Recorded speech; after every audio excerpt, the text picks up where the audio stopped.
Hello, everyone, and welcome to the stream at 4 a.m. for me for my time. How's everybody doing today? GG's, I just started streaming. You guys are already giving me crap for being late. Come on, man. It's all good. It's all good.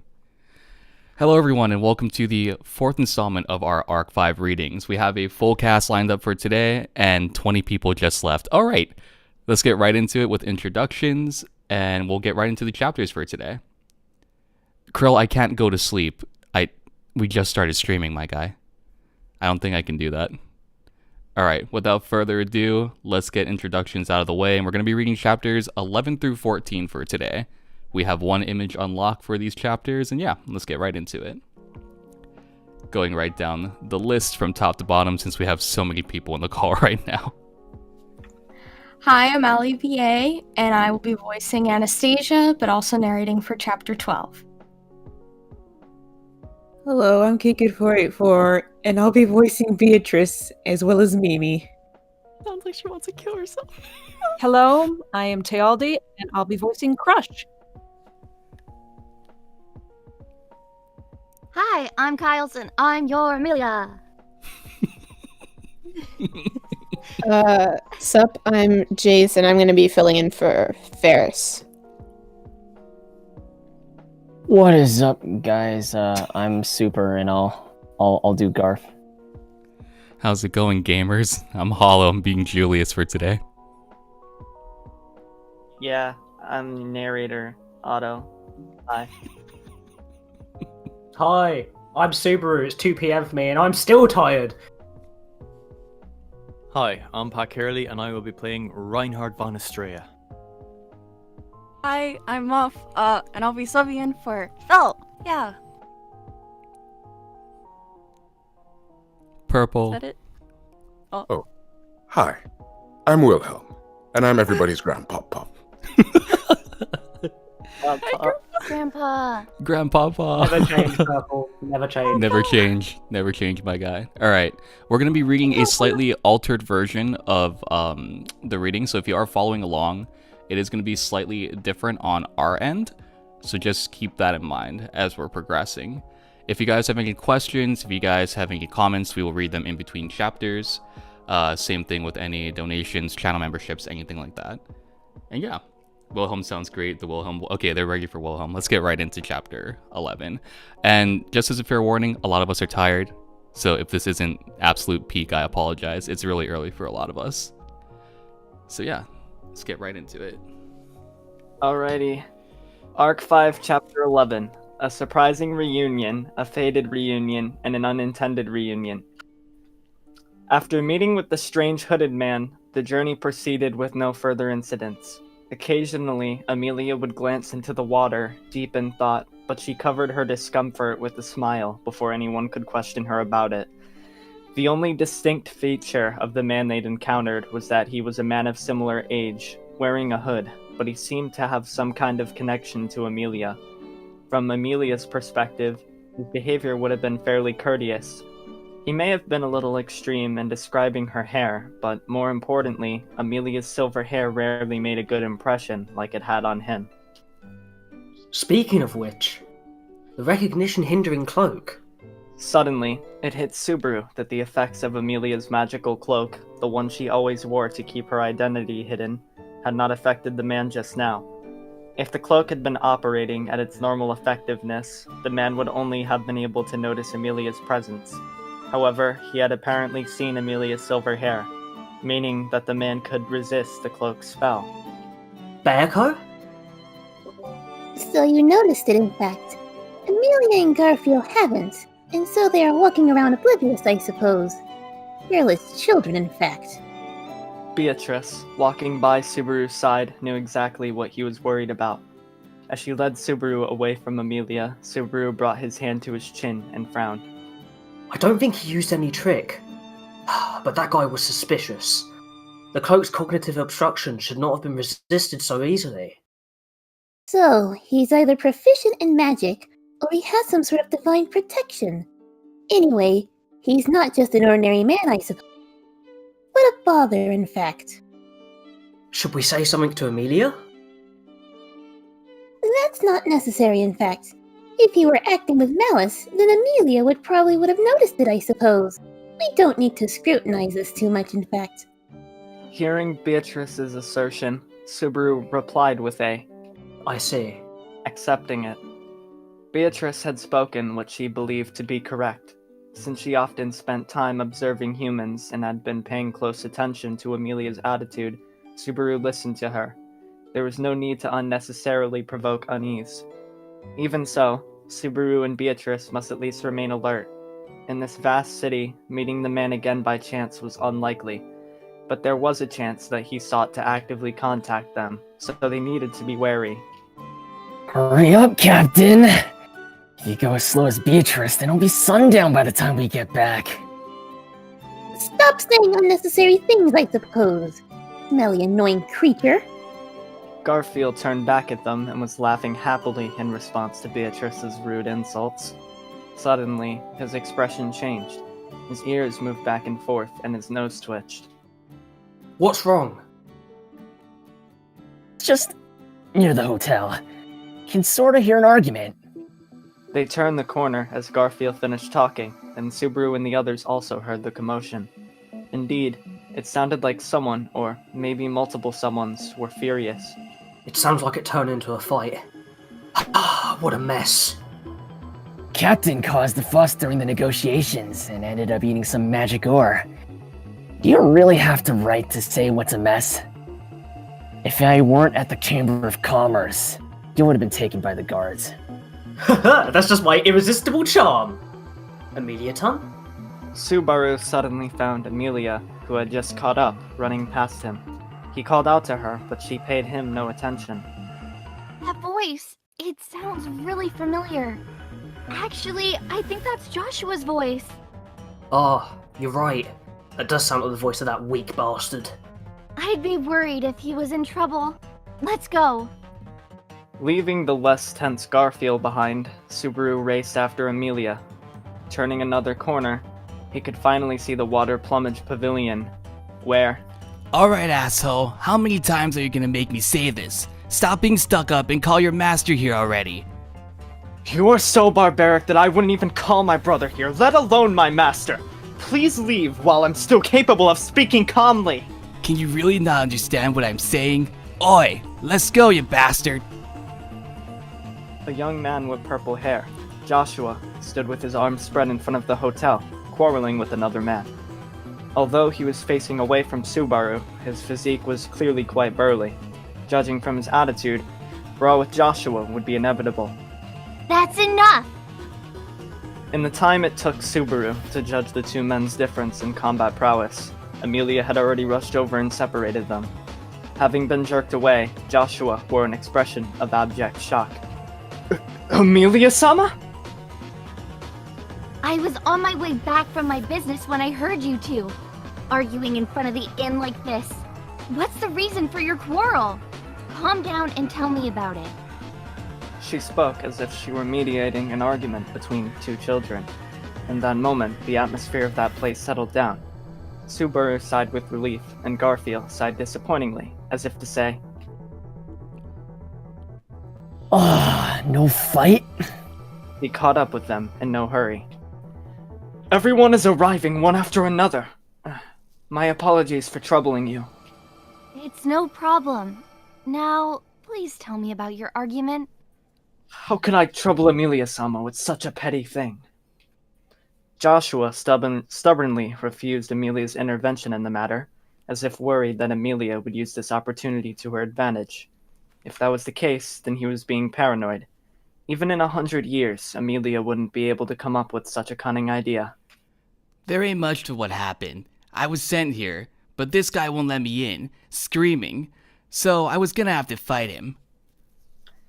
In that tense moment, the man arguing with Joshua spoke up. His sharp eyes glared at Joshua with malice, and his voice was dangerous as he complained about his reception. How many times are you going to make me say it? If you're going to disguise your identity, at least do an appropriate amount of preparation. Even wearing your neat clothing, you can't hide your true nature. You can only push a lie so far. Oh, well, excuse me. Hey, I don't like dressing up like this. I'm running someone else's errand. Fucking understand what I'm saying. The man scratched his head in frustration as Joshua refused to accept his claims. Even with Amelia's interference, along with the others, the two were still stuck in that argument, like a world composed of only them. Really, how can we set things straight like this? Subaru? Amelia, puzzled by the situation with the two men, turned to Subaru, who stood with his hand on his chin, frowning in thought, in front of her. His gaze rested on the man who had been arguing with Joshua. What's the matter, Subaru? No, I might be mistaken, but I think I've seen him somewhere before. Huh? What? Oi! Are you picking a fight with... Huh? Hearing the dialogue between Subaru and Amelia, the man's sharp gaze turned in their direction, looking for a new place to direct his anger. But after seeing Subaru, he immediately stiffened. His lips trembling, he pointed at Subaru. You! That time with Reinhard! That time with Reinhard is really specific. Ah! That time with Reinhard was Subaru's main clue. And then Subaru realized who he was. He was much better dressed than before, and his demeanor was slightly different, but his malicious eyes hadn't changed. Chin! Chin, right? Wow! Long time no see! Why are you here? Don't act like we know each other. Who's this Chin in the first place? My name's Larkins. So it is Chin after all. Shut up! Subaru dropped a hand onto Chin's shoulder, and Chin, or rather Larkins, hurriedly shrugged it off. Subaru patted at his cold attitude. You know him? Well, he's a familiar face that reminds me of the time when I first met Amelia Tan in an alley in the royal capital. That was when she rescued me from a robbery. That's a robbery? The next time was when you got called the royal candidate meeting, and I got stuck in an alley with Priscilla, and he got his friends to attack us. Yeah, he's a great guy. To a lady like Betty, he sounds like scum, in fact. Hearing Subaru's words, Amelia and Beatrice reacted thus. Garfiel, who'd been hanging back, cracked his knuckles loudly, and Joshua's expression became even more serious. As the situation became more sinister, Larkin's already pale face turned white. Wait. So maybe that did happen a long time ago. But let me explain why I'm here, and let's forgive and forget, yeah? Garfiel, what do you think? There's gonna be no pity for my amazing self, yeah? Wait a minute. Really, wait! Larkins felt Garfiel's aura that was distinguishable from a simple thug's, and immediately realized that he had no chance of winning. You could say that being able to realize this was a skill that Larkins had developed just this past year. He fell onto his knees, begging with his hands over his head, then pointed at the hotel. It's the truth. I was summoned here. No, my employer was summoned here, but she said that she'd take a few laps around the city first. So I was sent to the inn to notify them. I'm not lying. Gotcha. But hey, why don't you try explaining more slowly? Garfiel's threatening attitude didn't change as he approached Larkins. Although Subaru felt bad for Larkins, he had no reason to think better of him either. His dress had improved, but his character had not, and so he had no way to make a good impression. It was inevitable that Joshua would deny him entry to the hotel. Honestly, Subaru could even empathize with him. Hey, that's unlucky, you bastard. Picking the hotel my amazing self was at. Tough luck. Garfiel was backing Larkins into a corner with a clenched hand. However, Garfiel's movements were suddenly interrupted when he immediately swung to face the other direction. His eyes widened for a moment before narrowing into thin, wary lines. His hair stood on end as his teeth, claws, and muscles all reacted as if entering a war zone. A reaction too abrupt, too straightforward, and too sudden. Garfield's primal fighting instincts had awakened, and thus Subaru was infected by a source of urgency. He and the others turned to follow Garfield's glare. Larkins, I was worried you would not return. Why are you making a disturbance here? In that moment, Subaru saw an illusion that a flame was standing in front of him. The flames were shining red, taking a human form that waved its hand. No, not just a human form, they were human. Hair the color of crimson, burning fire, eyes that trapped the clear blue sky in them.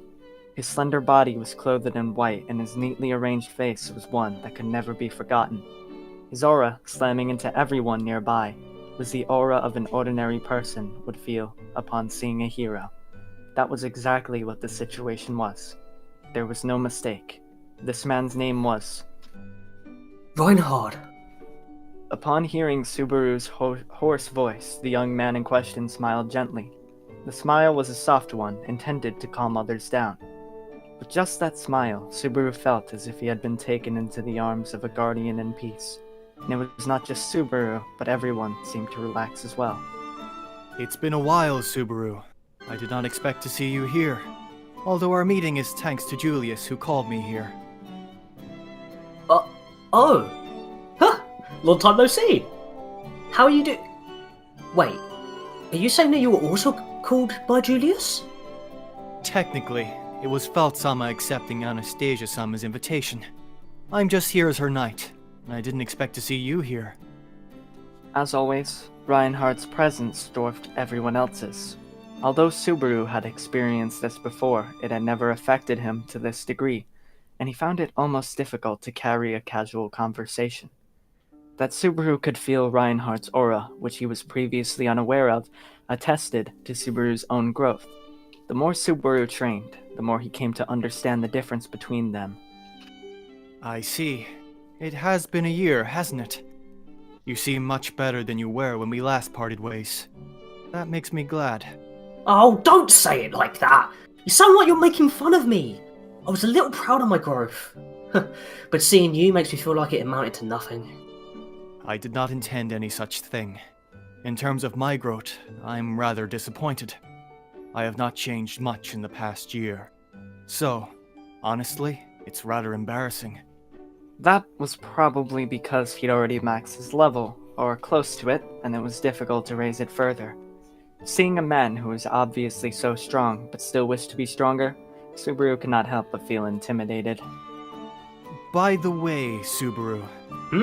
Oh, what is it? The one who's been staring at me this whole time. Is he your friend? If so, I would be glad if he asked him to relax a little. Reinhard smiled wryly in Garfiel's direction. Garfiel himself was incredibly tense, looking as if he were ready to rush forward with his teeth and claws to attack prey. Those were the weapons that Subaru had relied on countless times last year. However, Subaru doubted that Garfiel was capable of harming the young man standing before him. Garfiel, stop it. This is Reinhard. He's my... friend. He's not going to hurt you. I wouldn't allow it. Subaru hesitated briefly before saying friend. One time, he had been previously saved by the Sword Saint, and his last parting with Reinhard had been after Subaru's humiliation at the Knights' training field. When Reinhard reached a hand towards him, Subaru had turned it aside. However, while Subaru considered all of this, Reinhard nodded with ease. Now, I have been introduced by Subaru. I am his friend, Reinhard von Astrea. I would be grateful if you would tell me your name. It's Garfiel Tinsel. A fine name. You're well trained for someone so young. It's amazing. Subaru was struck by how accurate Reinhard's assessments were. In the year after leaving the sanctuary, Garfiel had learned much about the outside world and gained a calmer temperament. If he were to calm his demeanor and the way he spoke, then Garfiel would look roughly 20 years old, when in fact he was merely 15. Reinhard's remarks indicated that he'd easily seen through that. I've heard some of the rumors about Emilia-sama's guards. The strongest of shields, Garfiel Tinsel, and the Spirit Knight, Natsuki Subaru, are both famous. It brings me pride to call you my friend. Huh! I'm glad to be called by my proper title for once. I've heard some of the other titles, but they are a little less pleasant. Speaking of which, is the spirit from the title Spirit Knight, that little girl over there? Reinhard's attention turned to Beatrice, who shrank down next to Subaru. At some point, she'd taken his hand without him having noticed. Reinhard knelt to look into her eyes. I can tell that you are revered and great spirit. It honors me to be able to speak with you like this. Betty is Subaru's contracted spirit. Beatrice, in fact. I don't dislike your admiration, I suppose. Just, you should keep your distance, in fact. I'm sure you understand why, I suppose. I understand completely. I am sorry to trouble you. Unlike Garfiel, she revealed no obvious weariness. However, she clung to Subaru's hand with unusual tightness, and could not conceal its slight shaking. However, it was not because she was afraid. This was something else. And Reinhard, with his respectful, humble words, turned ceremoniously to Amelia. Emilia-sama, it has been a long time. Even in my own territory, I have heard about your achievements many times over. Yeah, long time no see, Reinhard. It's really been a year since the castle. We also heard about your achievements too. We have done far less than Emilia-sama has. I have been able to do little to help my master compared to all of Subaru's achievements. I can only feel frustrated.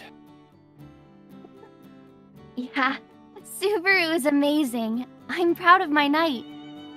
Amelia's chest swelled with pride after hearing Reinhard's flattery.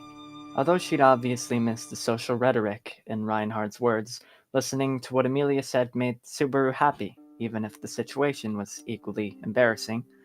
Anyway. Oh, looks like we've done enough greetings. But, did you call Larkins by name earlier? That's right. Do you know him, Reinhard? Yes, I do. He is currently working under the employee of Feltsama. Although finding places for him to be useful is difficult. Feltsama has placed high hopes in him. That guy? Felt hired him? At the piece of unexpected information, Subaru stared in shock. Reinhard turned to Subaru and frowned apologetically at his reaction.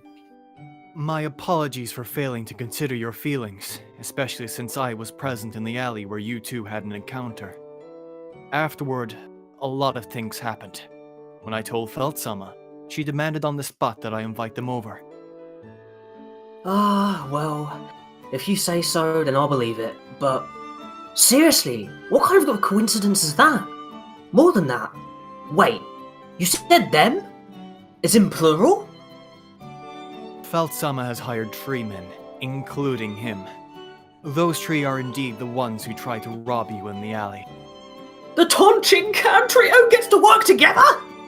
Facing this cruel, mischievous fate, Subaru couldn't help but cry to the heavens. Immediately after being summoned to this world, Subaru had been attacked over and over by the same trio. He had not quite forgotten about them, but he hardly expected to encounter them here, either. Well, setting Subaru's surprise aside, Larkins is under your care, and the employee of Feltjon, right? That is correct. Feltsama wanted to walk around the city and sent him to notify the inn of her arrival. I came since he had yet to return. Reinhard repeated what Larkins had said, and Larkins nodded rigorously. That's right. I kept saying the same thing over and over. Everyone doubted me for no reason. I demand an apology. Ora! Larkins, I have said this many times, but your words as a messenger lack the tone required. Although people can grasp the general situation, believing you is difficult. Bastard. Whose side are you on? I am on the side of justice, and in this case, I think it was inevitable that my friend's younger brother would misunderstand. Turning away from a fuming Larkins, Reinhard smiled towards Joshua, who returned it with a rather embarrassed one. Long time no see, Reinhard-sama. This time it seems that my blunder has caused your messenger to... The fault is ours, Joshua. Also, the honorific is so annoying. I know it's been a long time, but acting so distant makes me feel a bit lonely. Although my honorable Nisam and Reinhard-sama are friends, right now they are also political opponents. You have not changed. You don't have to always imitate the olden days Julius in that regard. Reinhard gave a wry smile while Joshua seemed to clench his teeth. Anyway, the commotion had died down safely. Although the temporary problem was gone, it was replaced by the emergence of other questions. That was... Even so, if not only us, but you as well were called here, then what's Anastasia planning to do? The invitation sent to us stated that she wished to exchange a useful piece of information in return for something. Although we initially thought that Anastasia-sama may have been up to something, we did not expect that Amelia-sama and you had been invited as well. So, are you saying that we should be prepared for something even more shocking? That is a possibility, yes. What do you say, Joshua? Once the attention was shifted to Joshua, one of the masterminds of the appointment, the young man shifted his monocle and blurted out, "I guess we'll see," to deflect the topic. With his usual pleasant demeanor, Reinhard turned back to the inn. This is a pretty rare structure, the Water Plumage Pavilion. I have heard that this style of Wafu architecture only exists in Kararagi. Eh? That's surprising. You haven't seen it before either? You've never been to Karagari? Yes, I am banned from going abroad, because of the fear that the treaty between the countries will be breached. I must avoid the borders too. We are close enough to Kararagi as is, so Priscilla is pretty much the limit of where I can go. Amelia and Subaru were stunned at Reinhard's prohibition on travel. Maybe it was his style of joke, but Reinhard, who laughed lightly, did not let off that impression. Asking about it would feel a little uneasy, so they postponed that line of questioning back. We've been here for a while, and it's kind of tiring to just linger near the entrance for so long. How about we go inside, since Felt isn't here yet? Sure. I'm not supervising her right now. Sometimes she runs off to stretch her wings and play. It's nice to relax once in a while. Sometimes. Isn't she always just stretching her wings and playing around? Larkins, did you say something? Nope, nothing. So can I go already? This is fun and all, but it's goddamn uncomfortable. Larkins muttered a curse under his breath after requesting permission to leave. Reinhard couldn't help but sigh. Join Kimberly and Gaston in guarding Feltsama.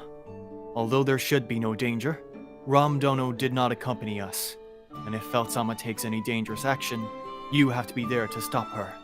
Yeah, I got it. What are you gonna do? I'll go into the inn and stay with Amelia-sama. If anything happens, send me a signal with a Goa, and I'll be there in 5 seconds. You ain't kidding, are you? Oi! Having finished, Larkin squeezed past Subaru. Halfway past, he did not forget to give Joshua a hard glare, still wary of Reinhard. He was really the model of petty evils. Well, let's go inside. We'll say hello to Anastasia-san and tell her that Reinhard's here. I believe Joshua's in charge of that. Well, let's get going. Yes, I am. I apologize for the inconvenience. Joshua looked slightly lost. Was it because the situation had played out strangely and he did not fit in? In order to comfort him, Subaru, Reinhard, Amelia, Garfiel, and finally even Beatrice dutifully followed him into the inn. I'll feel bad if I shove everything onto him. I'll join Subaru in accompanying him. The two of them are going? I will too. If the captain and Amelia-sama are going, my amazing self's going too. Betty doesn't want to be the only one excluded from the group, in fact. But it wouldn't better to me too much if I were, I suppose. Yes. Adorable. Subaru and Amelia, walking to her left and right, both stroked her head gently. Beatrice swatted their hands away, annoyed, then obediently grabbed the hem of their sleeves. This place. Anastasia-sama's welcoming other guests right now. They were at a different room than the original dining hall. Subaru eyed Joshua warily. Guests? Did she invite even more people? You're about to find out, no matter if you look at me with those beastly, menacing eyes. Beastly is quite the harsh wording. Come on! My eyes aren't that scary! You do not need to raise your voice like a witch beast for me to understand that. And that's even harsher. And what kind of witch beast, dog, rabbit, or whale? Pick one! These were Subaru's top 3 most annoying witch beasts, from memory, although it seemed to him like there had been another, a witch beast with the face of a lion who had been burnt to cinders, but it hadn't been very remarkable. While Subaru was sorting through his faint memories, Reinhard gently whispered, Whale.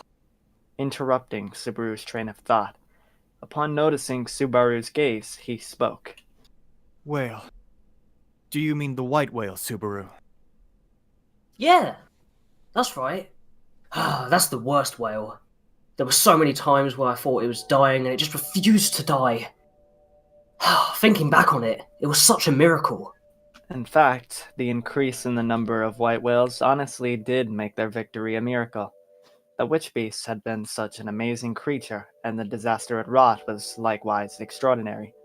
It had caused so much suffering that even now, Subaru's chest tightened in pain at the thought.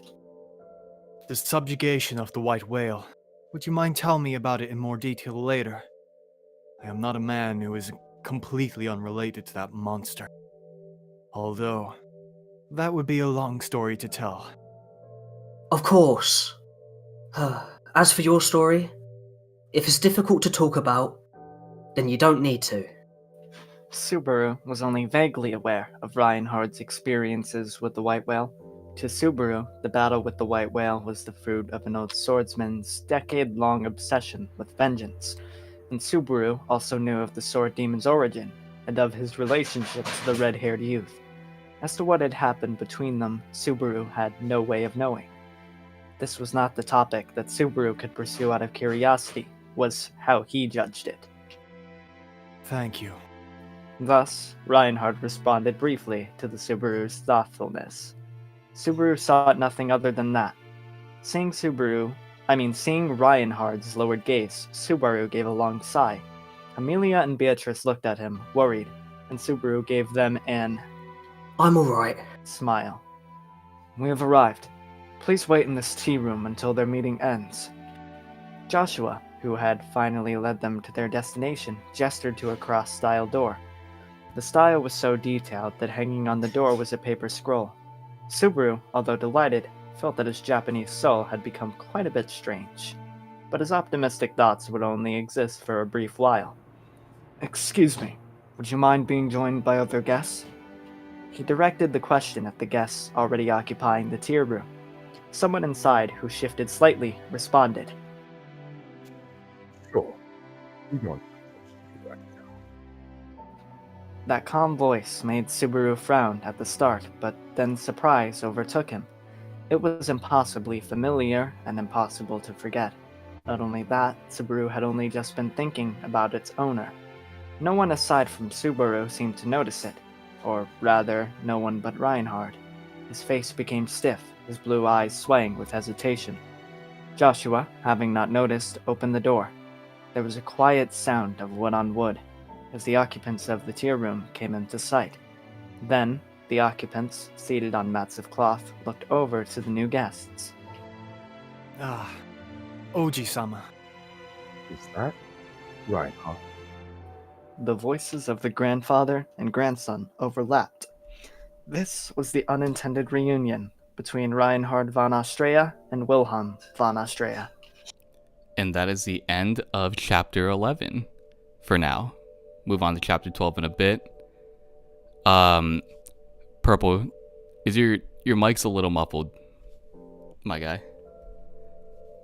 I'm sorry. No worries, no worries. We need to hear your amazing Wilhelm voice.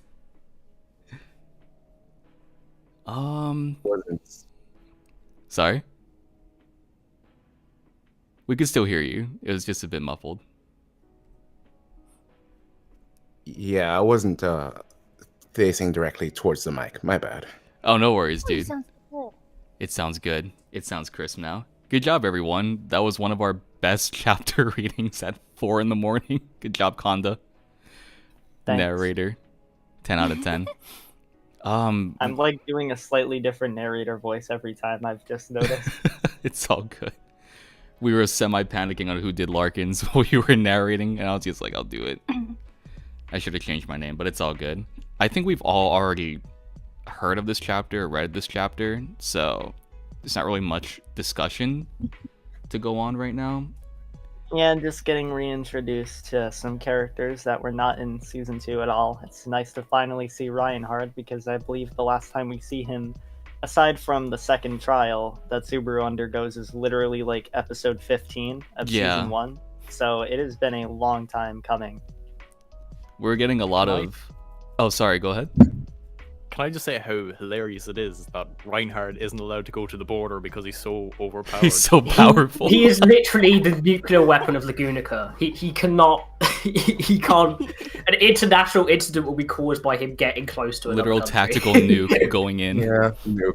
Do you think that explains why he wasn't, around to help Subaru at certain points in season 1, or does that not really have to do with that sort of thing?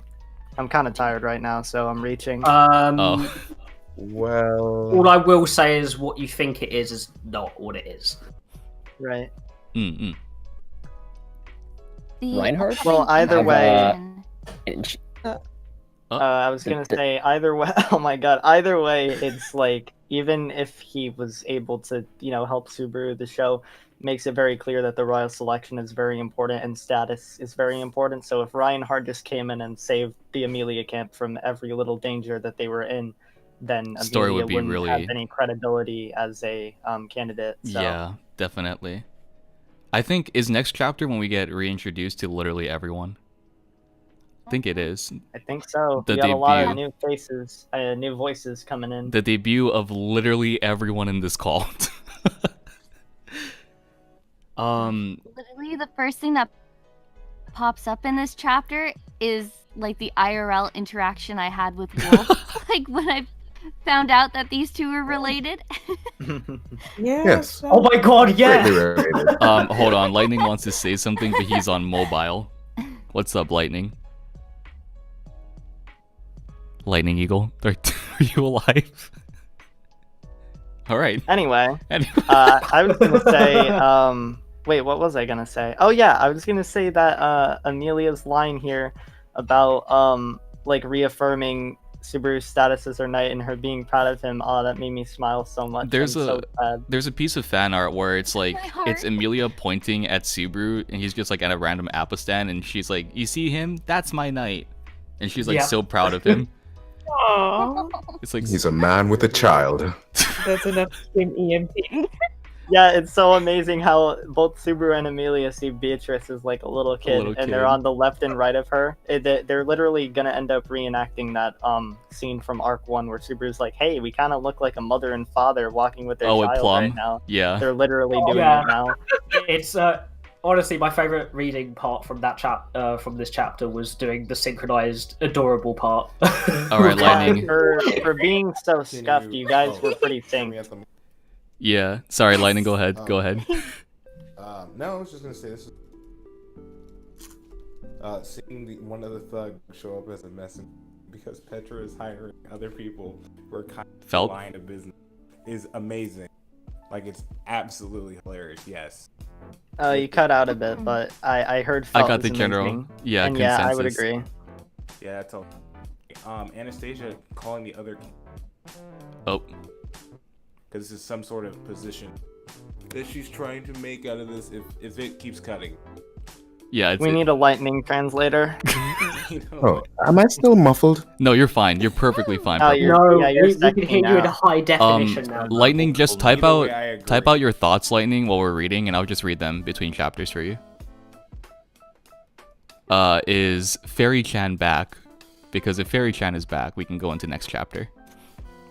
Someone in the chat said something interesting. GC Typo said, one of the things Tafe does is frequently describe certain characters certain ways. Amelia is described having a voice like a bell.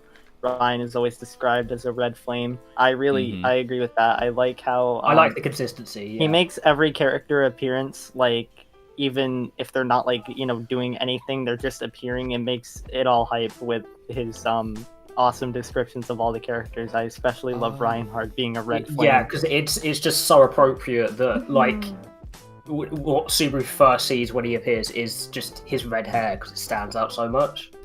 Right, and we also We also have proof of Amelia having a voice like a bell, because on HollowGraphic's channel, you can watch a nice little video called Amelia Does Chug Jug With You, or whatever the hell the title was. Go check that out, guys. Can you not? So we got a dono from Pagu. They said Astrea family hype. Nice work, everyone. I completely missed it. 10 out of 10. GC Typo is also a frequent frequent user of the main ReZero Discord, so that's somebody I recognize. Yeah. Let's see. Should we just go right into next chapter then? Because I know Super, you have to dip out pretty soon, right? Yeah, I don't know if I can do chapter 3. 13, you mean? I think there's only 2 lines, 13, right? The third one. Okay. Yeah, but they're at the end. The very end. Okay, no worries then. If you gotta dip out after chapter 12, that's perfectly fine. I think Ally's narrating this one, right? Yes, I am. Okay, perfection. Are you all ready to go on to chapter 12? Oh wait, I can pre-record grunts. I don't think I can play them. Yes. Alright, never mind. We can just have Kanda grunt the whole way through. Yeah, I got you. Alright. Without further delay, let's get right into chapter 12. Chapter 12. Crushing Atmosphere of the Tea Room. Everyone currently gathered in the tea room was someone of exceptional importance. Even so, it's surprising that Reinhard and Wilhelm are related. It's no wonder they're both skilled swordsmen. It's natural that you did not know. You had no reason to. If families were based on similarities, then people would end up being with a pretty big family, Amelia-tan. The wooden floor beneath the long table was covered with mats, in the style of a traditional Japanese living room, in front of a long table. Amelia and Subaru were seated next to each other, holding a whispered conversation without discussing anything too significant. They were chatting to calm their nerves. Betty is already alert and won't let anyone try anything, in fact. Subaru can stop being wary and looking at everyone with those mean eyes, I suppose. You know I was born with a mean look. I'm not staring at anyone warily. Besides, I know what it's like to be glared at with cold eyes. So please stop. Beatrice was also sitting near Amelia, keeping a vigilant watch. Amelia sat with her legs folded underneath her, and Subaru had his legs crossed, while Beatrice sat with a rigid posture. It was a position she'd taken for Subaru's sake, although she couldn't resist fidgeting a little. In any event, Garfiel's here if something were to happen. And besides, no one here would act so rashly. Subaru's gaze left Beatrice, whose knees were shaking, and directed his attention toward the corner of the tea room where Garfiel was sitting. Although he noticed Subaru and wanted to wave at him, his hand was too busy being caught by Mimi. Right now, several key figures in the royal selection were gathered at the table, while the others were keeping an eye on the situation from the corners of the room. In other words, Garfiel and Mimi were sitting together. Hitaru and Tivi were also present, glaring at Garfiel with dark malice. Joshua was also seated in the tea room, looking extremely uncomfortable. I am very grateful for this hospitality. Felt-sama may be a little late in arriving since she is out in Priscilla, but she should be here shortly. You don't have to be so formal, especially because you accepted my invitation on such short notice. Oh, but it's a strange coincidence that y'all arrived so close together. Anastasia took a gentle approach to meet the etiquette-conscious Reinhard. Reinhard raised his head and looked at Julius, who was standing by Anastasia's side.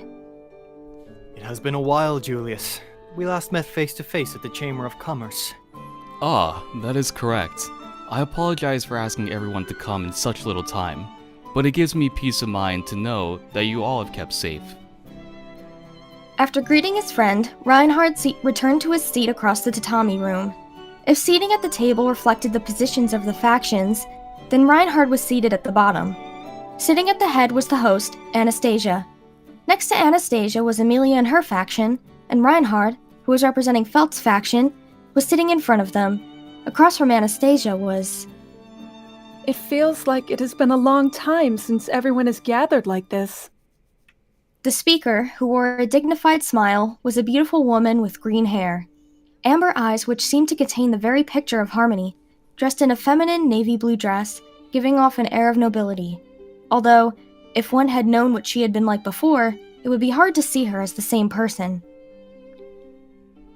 We haven't seen you in a while either, Krush-sama. You seem to be doing well. Yes, that's right. I previously caused you a lot of trouble, so let me offer my thanks. I have also heard of quite a few of the deeds that you were involved in. Upon receiving the news, my thoughts were that those were things only you could do. Amelia was not afraid to call out to Krush, who replied to Amelia in a soft tone. Her old decisive personality seemed to have disappeared along with her memory, and she had yet to recover it. She was no longer a savvy, brave politician, but merely a beautiful, aristocratic lady.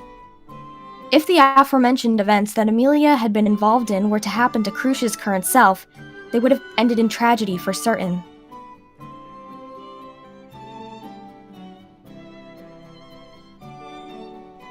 Felix.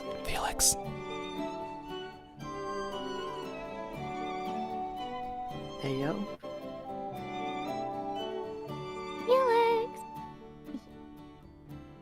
No, it's not. Do you want me to sub in for a sec while you figure it out, Jace? Sub. Okay. Really? Hearing people talk about Meow like that was surprising.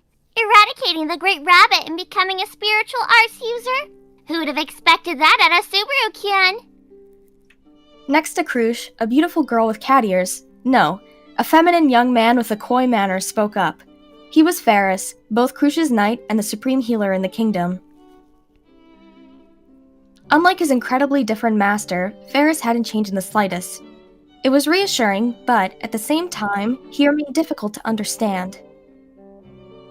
Well, becoming someone who people can rely on has always been one of the biggest goals in my life. As for my contract with Bearco, well, it probably annoys you, but my life was in danger at the time. So, I had no choice but to make it. Even though I gave you such a solemn warning, Subaru-kun would eventually end up overworking his gate. Without Beatrice-chan, it'll crack open with a bang, so you'll have to be especially careful, Nyan. Understood. And there's no other guy who can make Bearco this happy. Although they both spoke in a teasing tone, Ferris's warning had been serious, heartfelt advice, so Subaru also responded with an equally serious attitude.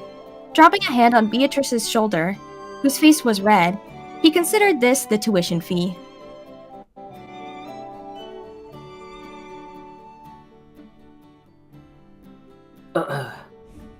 Even so, I didn't expect Krush-san and her faction to have also been invited. I was already surprised to encounter Reinhard outside, but now I'm about to spray nosebleeds. That would be overdramatic, but it is quite a surprise that we'd all coincidentally arrived on the same day, though. Since no specific date or time was established for the meeting, but we arrived together was a result of estimates. It's rare for us all to have a chance to get together. So this is our good fortune. That was the last member of Krush Camp. Sitting next to Krush was Ferris, who was seated in a woman's pose. Next to him was the old swordsman, Wilhelm, sipping his tea. He was dressed in the same butler outfit as always, but it suited the image of drinking tea in a Japanese-style room. Actually, due to the seating arrangements, Reinhard and Wilhelm had ended up seated next to one another. However, that was a most heart-rending scene. They haven't even met eyes yet. Subaru whispered his observation to Amelia, who quietly agreed. Wilhelm and Reinhard were, as grandfather and grandson, direct relatives, but aside from offering mutual pleasantries, they had yet to acknowledge each other. The tea room was dominated by silence, and Subaru, feeling uncomfortable, took time to think their situation over. The Amelia camp was largely unskilled at reading the mood, being composed of airhead members, whether because of their kindness nature, being second graders, or even children, so they couldn't do anything about it. It was also hard to forget how Joshua, who had returned after being summoned away, had given a scared "wah" upon seeing the situation. The Astrea family. The name was so well known that even Subaru knew little of their family history. Sword Saint was a title that was passed from generation to generation, and the two people in front of Subaru, as well as the previous Sword Saint, formed a lineage of people of such great strength, their mere presence changed the battlefield. Wilhelm's obsession with the white whale obviously originated from the defeat of his wife, the previous Sword Saint. Connecting these facts would lead to one question. Why had Wilhelm chose to borrow the power of Krusch's faction rather than the power of his own family?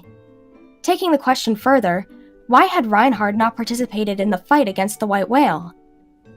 Wilhelm had said that he had started chasing the white whale about 14 years ago. If this had been a problem ever since the royal selections had started, then Wilhelm could not operate with Reinhard, who was a member of an opposing faction.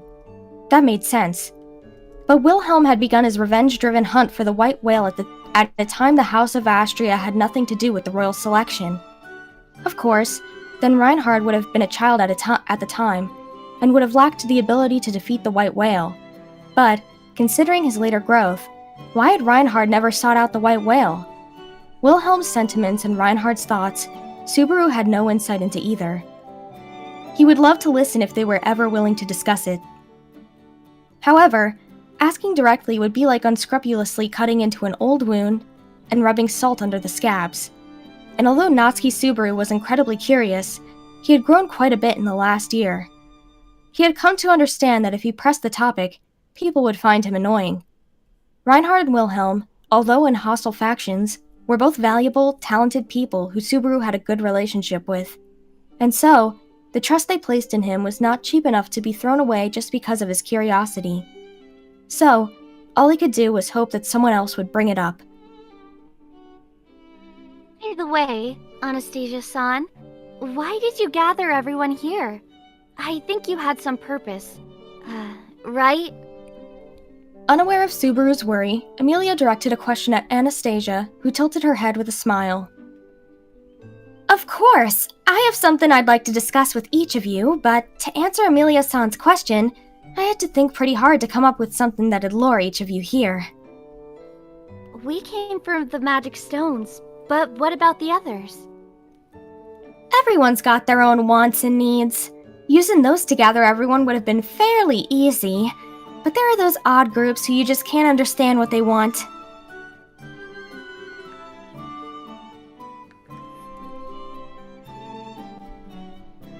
Those you can't understand? Amelia frowned and crossed her arms as she considered the issue, although the problem was not a particularly difficult one. Just noticing which camp was currently absent would pinpoint which refused to be communicative. Were Priscilla-sama and Aldono not invited? Those two are completely set on their own path, and I wouldn't even know where to start finding out what they're looking for. To be honest, even Feldsan treats land and money like they're completely irrelevant. Regarding that, Feldsama actually volunteered to come on a whim. That said, I do wish she would care a little more about those matters. Anastasia and Reinhard spoke of the matter plainly and expressed the same opinion. Upon hearing their words, Amelia, who could only agree with them, raised their hand. I'd also like to know more about everyone's circumstances. Although I've worked hard to learn, it's difficult to understand everyone's positions. Then let's not talk about what happened today. Subaru, you meanie. After a short delay, Amelia puffed out her cheeks and pinched Subaru's right shoulder. Incidentally, Beatrice was also pinching his left shoulder, so he was getting his just desserts. At any rate, the positions of the Priscilla faction and the Felt faction were clear. Then all that was left was the reason, perhaps the weakness, that led Krusch here. As to why we came to Priscilla, it was because Anastasia-sama seems to have some information regarding gluttony. As if reading Subaru's thoughts, Krusch replied. Krusch's words struck Subaru like a bullet, and it was something that he could not overlook. Meanwhile, Anastasia caressed her scarf with a wry smile. I wasn't keeping anything from Natsuki-kun, but there's a matter of priorities. Under these circumstances, solving Krusch's problem should take precedence. Ain't that right?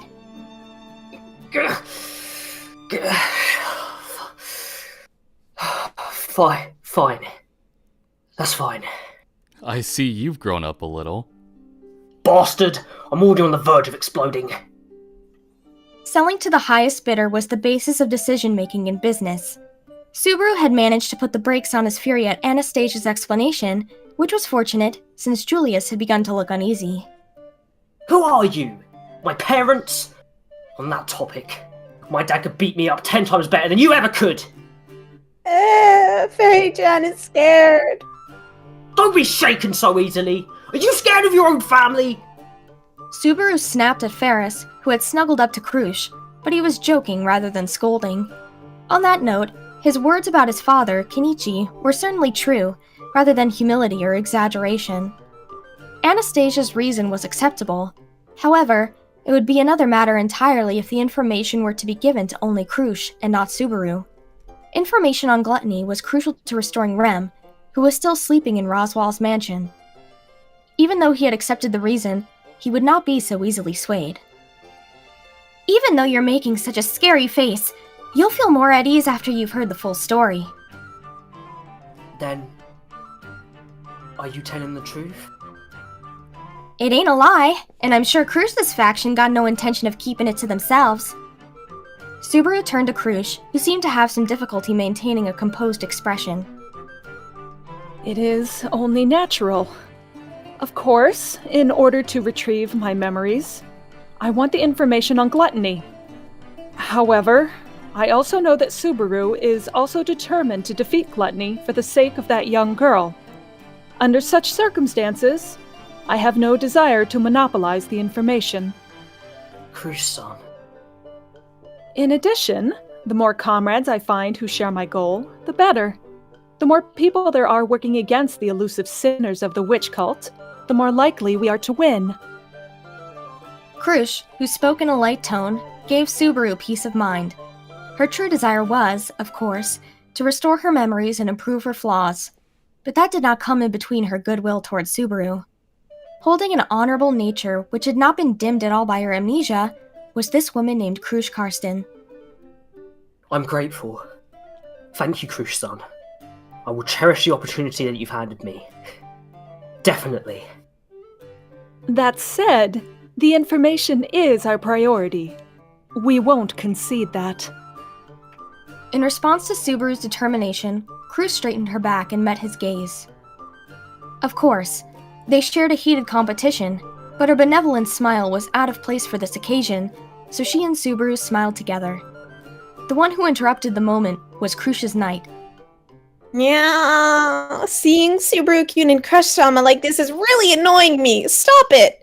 Subaru's such a greedy man. Are the 2 flowers at your side not enough? Really, meow! Eris, that is not a very courteous thing to say. Subaru is not someone who could be swayed by temptations like that. Yeah, don't say that. Certainly Krush-san's beautiful and very cute, but I have a loyal heart. Although it is split in 2 right now. But, ow!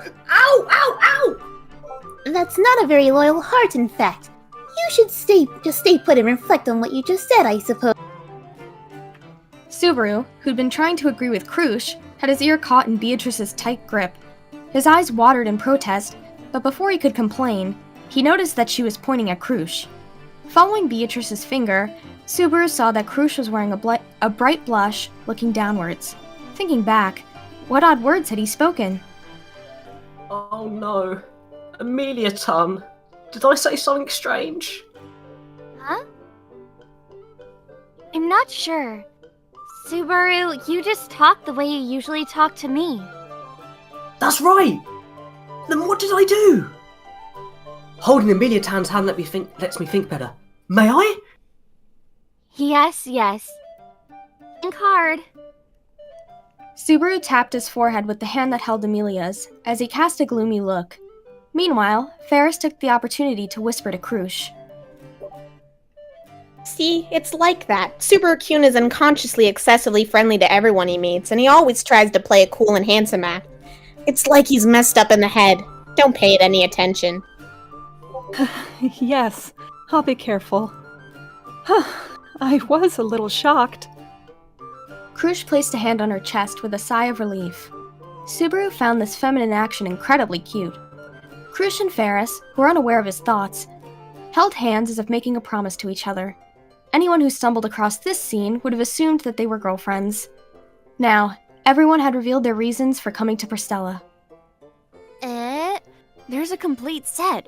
From what Larkin said, I was supposed to just meet with that older brother and the lady from Kararagi. The paper door was thrown open, revealing the girl standing behind it. She was pretty. She was an agile, pretty blonde girl with large, chestnut crimson eyes and a crooked smile. Her small face was full of naughty charm, and her slim but agile physique seemed a touch more feminine. Just as in the past, she was dressed in an outfit focused on enhancing movement speed, one that also happened to leave her navel and legs exposed. Surprised I still look this way? It's only been a year, you know. Felt-sama. Everyone slumped their shoulders upon seeing her, and Felt noticed their disappointment. Reinhard, however, stood up to welcome his master as she approached. I was sure I left a change of clothes in the dragon carriage. What happened? Bah! I want to go sightseeing in something comfortable. That said, you wanted me to get changed in the hotel, but who'd wear something that looks so itchy?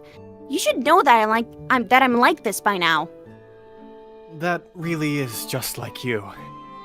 Reinhard placed a hand on his forehead, speaking in a helpless tone.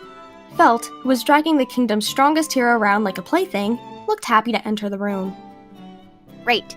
And here I am. I'm grateful for your hospitality today, and I hope our discussions will go well. They're all done with greetings. For a moment, Felt looked as elegant as a noble's daughter. She gave a naughty smile and mimed a curtsy without a skirt, and immediately reverted to her usual self.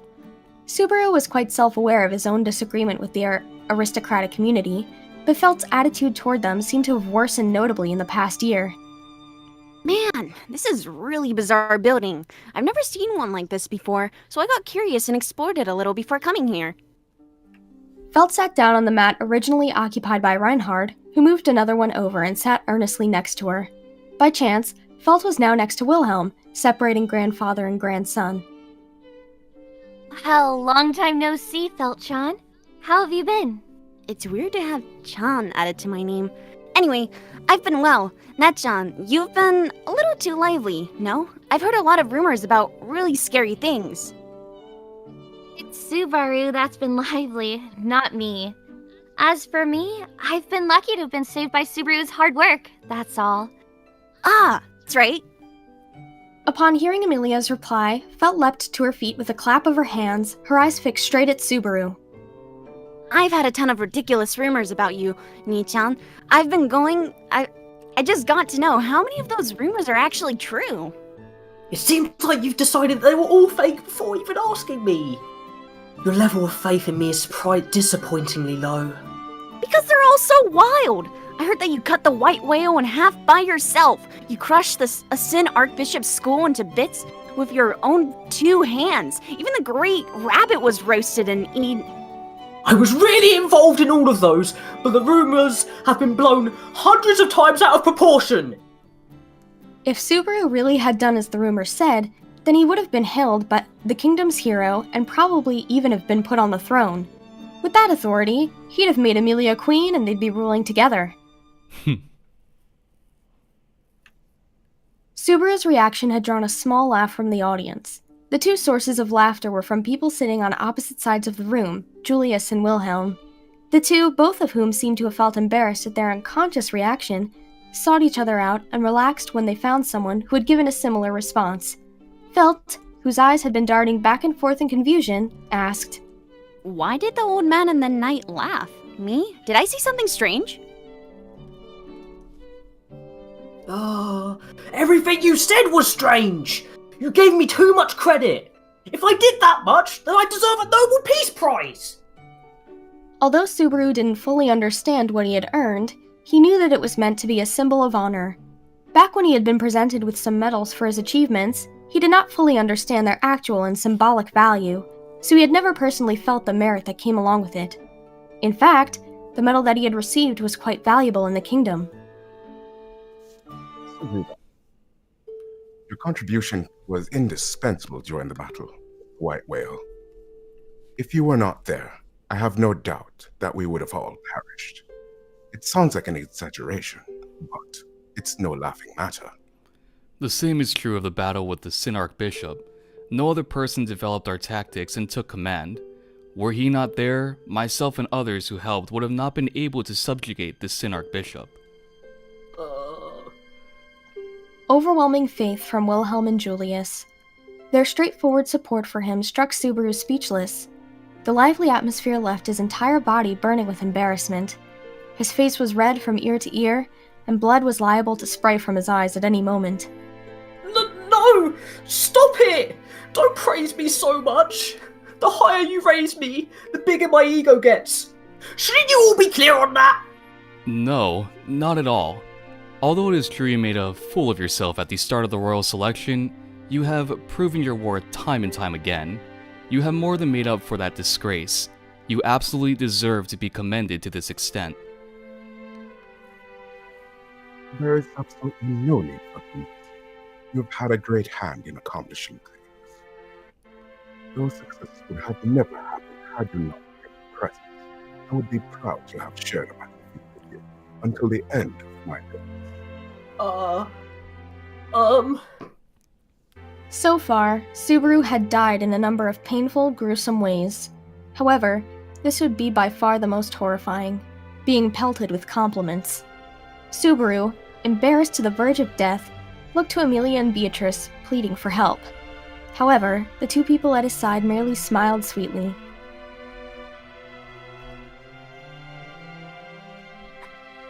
That's right. Subaru has worked really hard. I'm truly proud to have him as my knight. Well, since he's Betty's partner, it's only natural that he's so successful, in fact. He's only going to get more and more amazing, I suppose.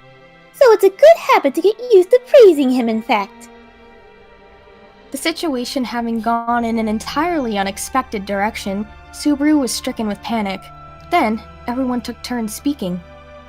Amazing, Subaru. Everyone praises you for doing something amazing. Something no one else could have done. I'm glad to call you my friend. I would have lost so many loyal men without Subaru-sama's help. Even Wilhelm, who has been supporting me to this day. Allow me to thank you again. Although you don't have any combat ability, you never lost heart during the battle with the White Whale. It allowed Crush-sama to make that speech that changed the tide of the battle. In short, thank you very much. Thanks to Natsuki-kun's information, both myself and countless other businessmen are no longer plagued by the White Whale's fog. We got a lot of money out of it. You have my gratitude. Oh! Are we taking turns complimenting Onisan? He's very strong! He's very handsome! Only second to Mimi! Your turn, Garf! Yeah, I don't know what happened. But deserving of praise, that's the captain. That's my amazing bro. You know, like, fame comes from the right deed and whatnot. People were taking advantage of the momentum and piling flattering remarks on Subaru, who was blushing from all the warm encouragement, shrinking and shrinking. Felt treated him with a laugh, bearing her snaggletooth. It sounds like they were true, but it looks like Oni-chan's nature hasn't changed. That's a relief. You guys! Stop it! Everyone's ganging up on me! After Felt summarized the farce taking place, Subaru could no longer withstand it and exploded. The tension which had originally cloaked the tea room melted away with the sound of laughter. Damn. My lifespan's seriously shortened. After the fun in the tea room dissipated, an exhausted Subaru had left for his room. Everyone had inexplicably showered Subaru with praise before occupying themselves with cross-faction conversations, as if forgetting about their opposition. Of course, it could not be said that no one had any intent of trying to delve into the secrets of the other factions, but most of the conversations were just idle, fun chatter. Although the candidates could at any moment end up in a confrontation, from another point of view, they were all women of a similar age, so conversation on topics other than the state of the kingdom come quite naturally to them. In fact, Amelia had been very much looking forward to having an opportunity to talk with other girls her age. Oh, well, it could be said that a conversation between Amelia-tan and Bearco would be just like that. Don't bring up her real age, in fact. Do you want to start a war, I suppose? Beatrice reprimanded the imprudent Subaru with a sharp voice. Turning to see the source of the sound showed Beatrice sitting on a quilted pile of blankets in his room, desperately trying to ease her numb feet. even though you're a spirit, your feet fell asleep. Are spirits supposed to have circulation, though? I have circulation. Betty's body is designed to imitate an actual human body as closely as possible, in fact. Betty will feel the pain that humans can feel, I suppose. If I dive underwater for too long, I'll lose consciousness, in fact. So you breathe too? Of course I do. Hey! Don't try to sniff Betty's breath, I suppose! As Subaru's nose approached her, a somewhat embarrassed Beatrice pulled the quilts around herself. Subaru took the opportunity to flick her numb foot, which felt like it had sprung back to life. Beatrice's eyes watered. That hurts, in fact. I'm about to cry, I suppose. Subaru's a bully, in fact. Oh, okay, my bad. Come here. He patted his knees with a wry smile as he sat down, and Beatrice moved from the quilts to his lap. Caressing Beatrice's voluminous twin tails hanging from her head, Subaru said to himself, But then again, the interior decor makes it a nice room, and it looks like the staff did their best to match the rest of the hotel. But here are some subtle deficiencies. It was probably caused by the fact that woodworking technology had developed differently here than it had in his original world. The design of Water Plumage Pavilion felt quite alike the design of a hotel from Subaru's original world, but despite the presence of wooden beams and paper doors, there was a certain something that felt off. The beds had probably taken many painstaking attempts to figure out before the designers had decided on laying animal skins on a wooden bed. The feeling wasn't bad, it was just a slight deviation from what Subaru was used to. I really can't agree with not sleeping on the floor just because social norms dictate that blankets have to go on beds. Putting a blanket directly on the floor is poverty, in fact. Betty cannot accept her partner becoming a man with no earnings, I'm always working you so hard. What's that supposed to mean, in fact? You chattering on about? Beatrice, who had been engaging in coordinated banter with Subaru, jumped up at the sudden appearance of a third voice. However, her feet were still numb, so she lost her balance and fell into the bundle of quilts on the floor. Subaru quickly reached over and righted her flipped skirt. Garfiel, is your adventure over? The midget finally let me go free after spending the entire day. Beatrice, why are you acting so crazy? She's never been so far away from home before, so she's super excited. She even had trouble sleeping. Isn't she cute? Standing at the entrance to the room, Garfiel laughed hard enough to reveal his sharp teeth. Because the guest room also had a paper door, Beatrice had not heard it open and was scared at the sudden intrusion. Subaru, on the other hand, was sitting facing the entrance, so he'd seen Garfiel immediately. So, what's up? Dinner? Nah. Dinner probably won't be till later. There's nothing for me to do alone in my room, Captain. And besides, Otto bro still hasn't come back yet. Well, Otto isn't a kid, so you don't have to worry too much about him. Even if we incur some debt here, I doubt he'd give us any extra trouble in solving it.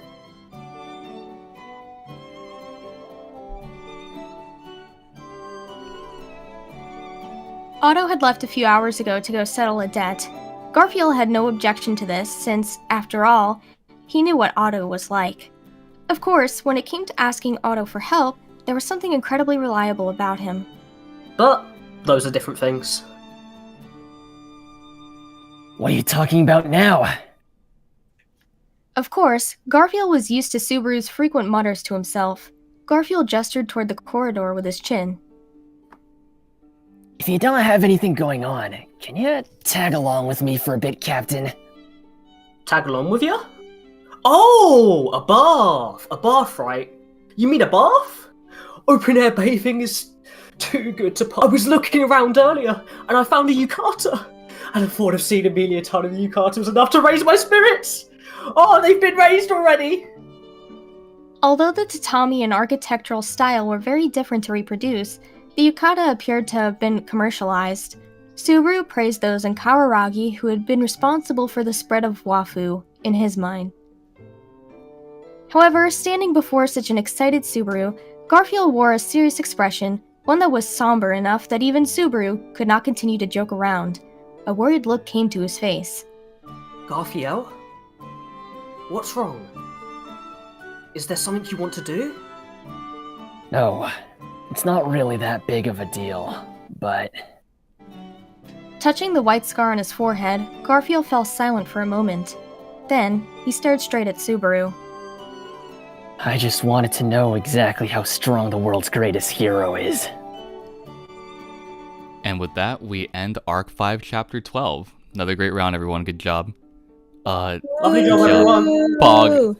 Oh god, I just love interacting with Beatrice. Kiki, your voice is so amazing. The crying scene was so good. Oh my god. You made Beatrice cry. How could you? Super, do you have to dip out now, buddy, or you still got some time? Yeah, I gotta go. Thanks for listening, everyone. Alright, guys.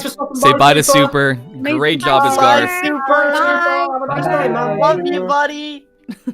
We'll see you tomorrow, Super.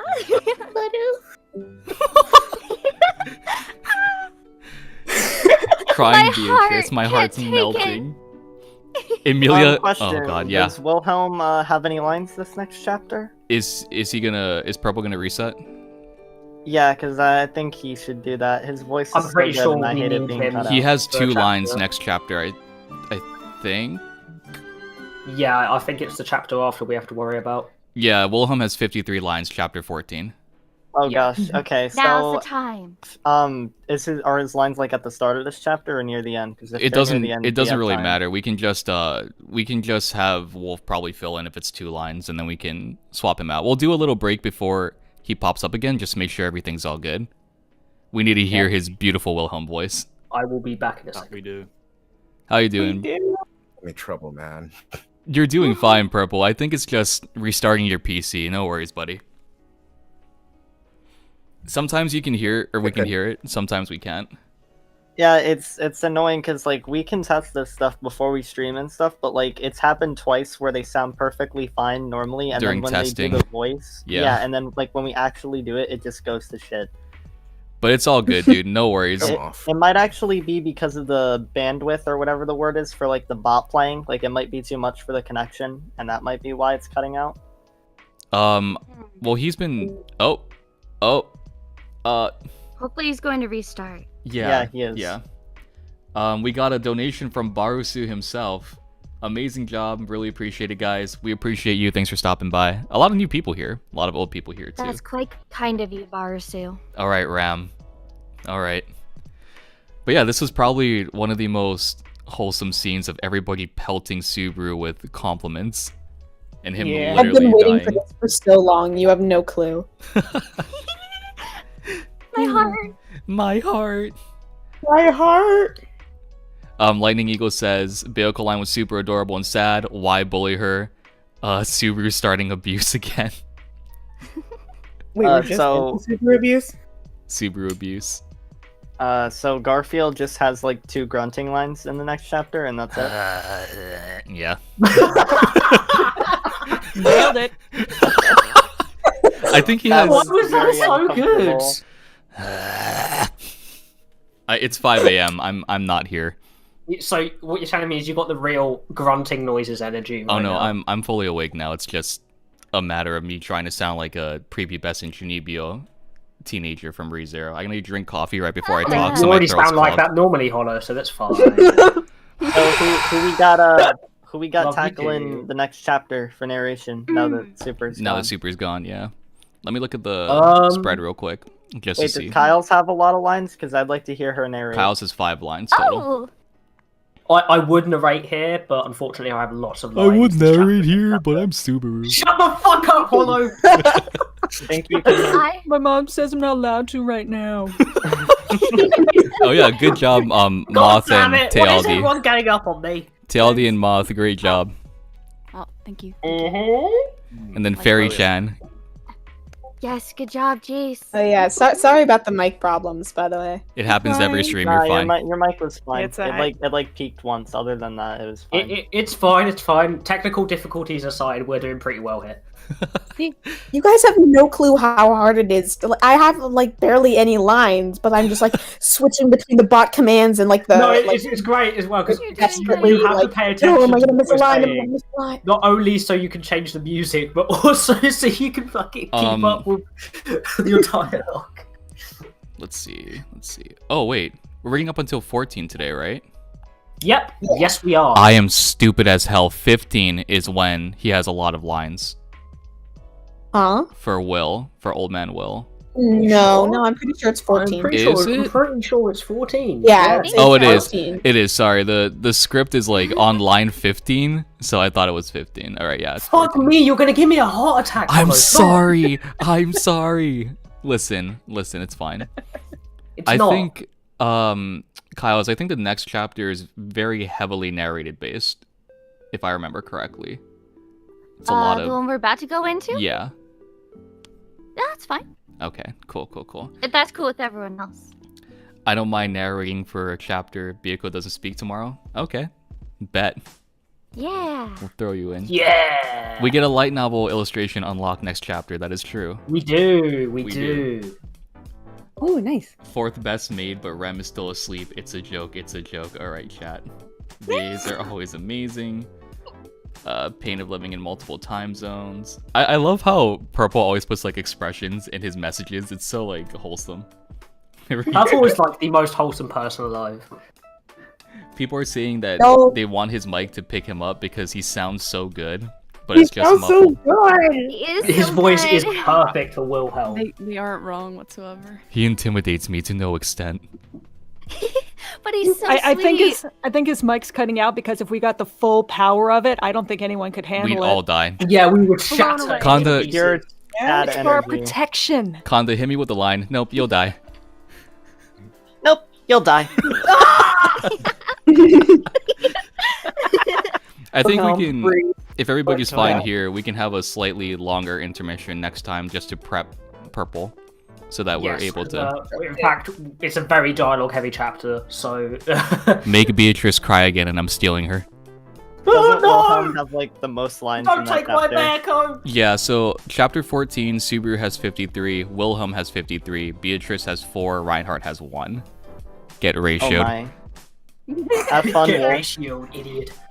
Well, chapter 17 is also a thing, Kanda, which is Speaking just of getting Julius ratioed, and Subaru. Hollow, tomorrow's gonna be fun, eh? That's if we read chapter 17, because we're supposed to stop at 16, but if chat wants us to, we can go for one more since it's just me and you.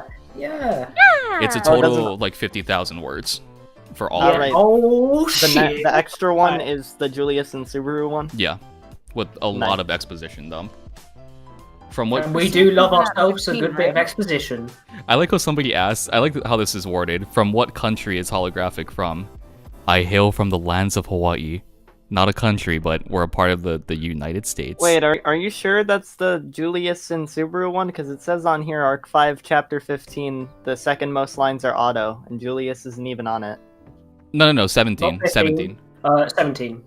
Oh, okay. Yeah, no, I don't think I'm present at all in the next Oh, 2 you chapters. meant doing an extra chapter next week. Okay. Well, no, we're doing that tomorrow. tomorrow. No, not next week. No, we're not waiting. Next time. Next time on HollowGraphics. You know what? You know what, guys? You know what today is? It's a happy ReZero day, everyone. That's what today is. End Hero in chat says CPS is here for Bayako. No. Patrick, thank you for the donation. Appreciate it. Continue. Okay, my God, be patient. Jesus. Patience is required, ladies and gentlemen. Come Diego on. Hernandez says Frederica is hot in my opinion, especially with that smile. I agree. Are we talking about Frederica in the background of the fucking stream layout? We don't need Hawaii as a state. Then let us free so we can get taken over by Japan. Let my people go. Let these people go. Do you know the way? Praise the queen. Why are you so good at that, Hollow? That's. I weird. cosplayed as one of I the. wonder how many as one of times them. he just practiced that in the mirror. you No, know? I've cosplayed as fucking Ugandan Knuckles at conventions before. What? Yeah. What? Yeah. Why? Why? And we followed around It like didn't random. happen. No, we followed around random cosplayers, and we were just like. Oh my god, dude. If someone did that to me, I would punch them in the face.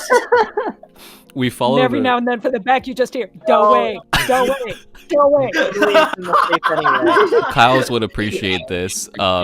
We found a Rem cosplayer and we followed them around for like 10 minutes and we're just like, Brace the Queen, are you breathing like a dog? What the hell am I here? No, sorry.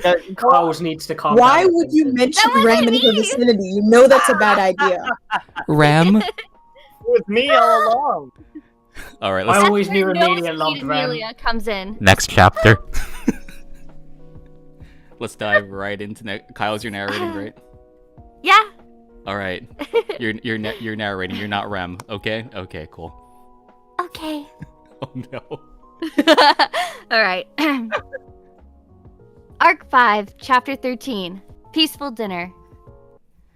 The Water Plumage Pavilion's rustic courtyard, paved in gravel, was full of Japanese hospitality. Although expecting an extravagant pond would be too much, the bamboo-like plants on the sides of the stone road were a nice touch. Even so, Wilhelm's son didn't join us. Subaru sat in the corner facing the courtyard, picking at the gravel with his toes. He thought of the white-haired old man who had indifferently declined Subaru's invitation with an apologetic expression. What was Wilhelm up to? Alone in his room, he would certainly feel bored until dinner time. That said, he doesn't seem like the kind of person who'd be concerned with how others spend their time. Saying it like that makes it sound like we're spying, even though we were invited here. It's not like I'm here because I wanted to be. Even though I am here. Subaru replied to Julius with sarcasm, who sat next to him in the hallway with his legs crossed gracefully. Julius nodded with a smile, as if to say, truly. Oops, sorry, Hollow. However, the man sitting on the other side of Subaru did not want to admit it as frankly.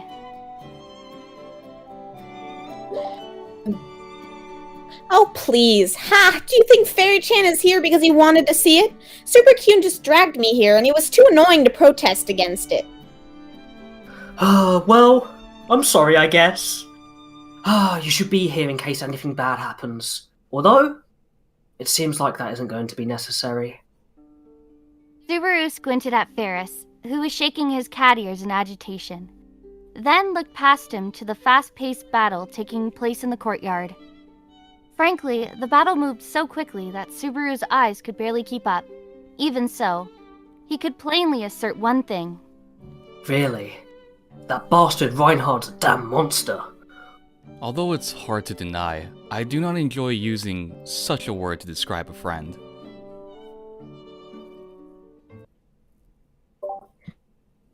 It would be hard enough to deny it under normal circumstances. The sight that was unfolding before them affirmed their conclusions. In the courtyard paved with gravel, a fierce match was being staged between a roaring blonde teenager and the red-haired hero defending against the former beastly pressure. The challenger, Garfiel, burned through an endless flow of motivation as he struck at Reinhard from every possible angle. However, whether using claws, fangs, legs, elbows, or knees, each of his attacks were seen through and evaded with ease. Not to mention... That guy? Is he really just standing there without moving? It was the original condition, after all. Reinhard would never violate it. Nevertheless, failing to force him to do so is probably humiliating for Garfiel.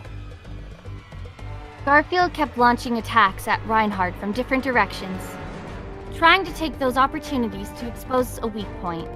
But no matter how much he tried, Garfiel was going to find a weakness that does not exist. Not only that, but Reinhard was also dodging without much effort. Reinhard had been standing in the same place since the start of this rash challenge, having never conceded an inch. As Garfield rushed at him repeatedly, Reinhard's 2 feet remained fixed in place. At first, when Garfield visited Reinhard's room to challenge him, Subaru had summed it up as a reckless move from multiple points of view.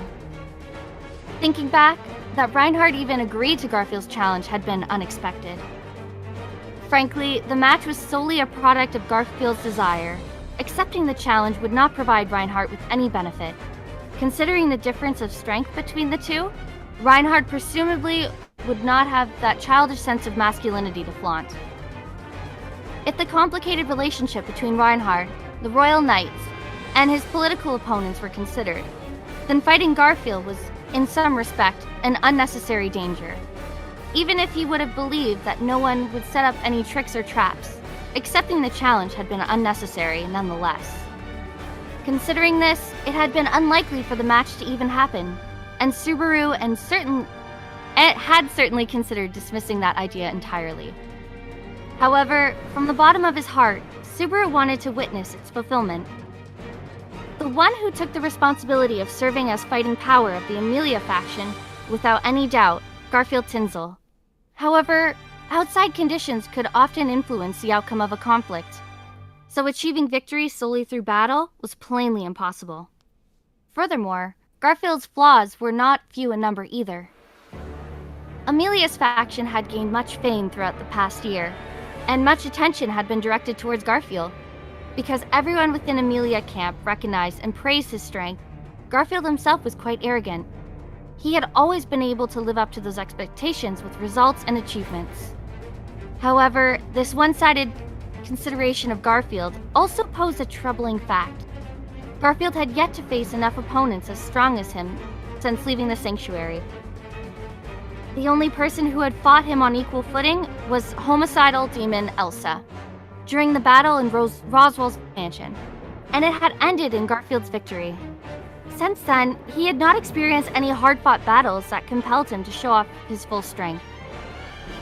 Although Garfield had indeed once lost to Subaru, Otto, and Ram, the conditions of that victory could be entirely attributed to their dirty tricks.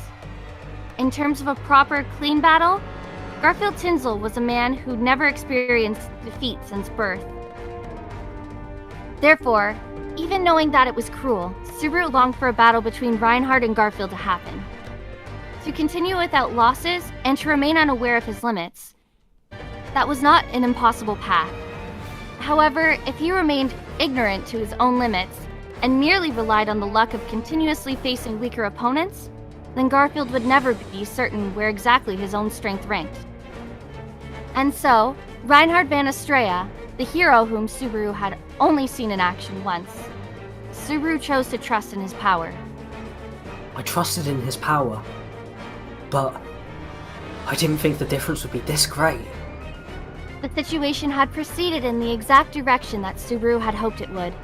However, he was not as surprised as he was astonished, to the point where overreactions would have been superfluous. Having brought an excited Garfield to Reinhard's room, Subaru made the blunt request, and Reinhard readily consented to it. Subaru had been so surprised he had almost fallen over. Afterward, in response to Garfield's suggestion of going out to the city to avoid casualties, Reinhard had responded with a smile. The yard is spacious enough, although we should mention to the manager that we will not be damaging his land. Reinhard probably had not intended for his words to carry any malice, but they did serve as more than enough provocation for Garfield. Garfield had accepted Reinhard's proposal, excluding an aura of anger so intense that Subaru, who had been standing beside Garfield at the time, barely restrained his composure upon feeling his rage, all but to stab into Reinhard. They had then proceeded down towards the hotel courtyard, where a few rules were set. Weapons were not allowed, nor were dangerous divine protections. Wounding the other party was also prohibited. During that time, Subaru had called Pyrrhixz in case of any injuries. Subaru also invited Julius and Wilhelm as commentators on the battle itself. Unfortunately, Wilhelm had declined, so it ended up being just Julius and Pyrrhixz who watched the battle with him. On that note, Otto still had yet to return. By the way, I didn't mention this to the woman or Mimi's brothers. I think that was wise. If Anastasia-sama learned of this, then she would no doubt turn it into a performance. If it reached Hetero or Tivi, then Mimi would surely be upset.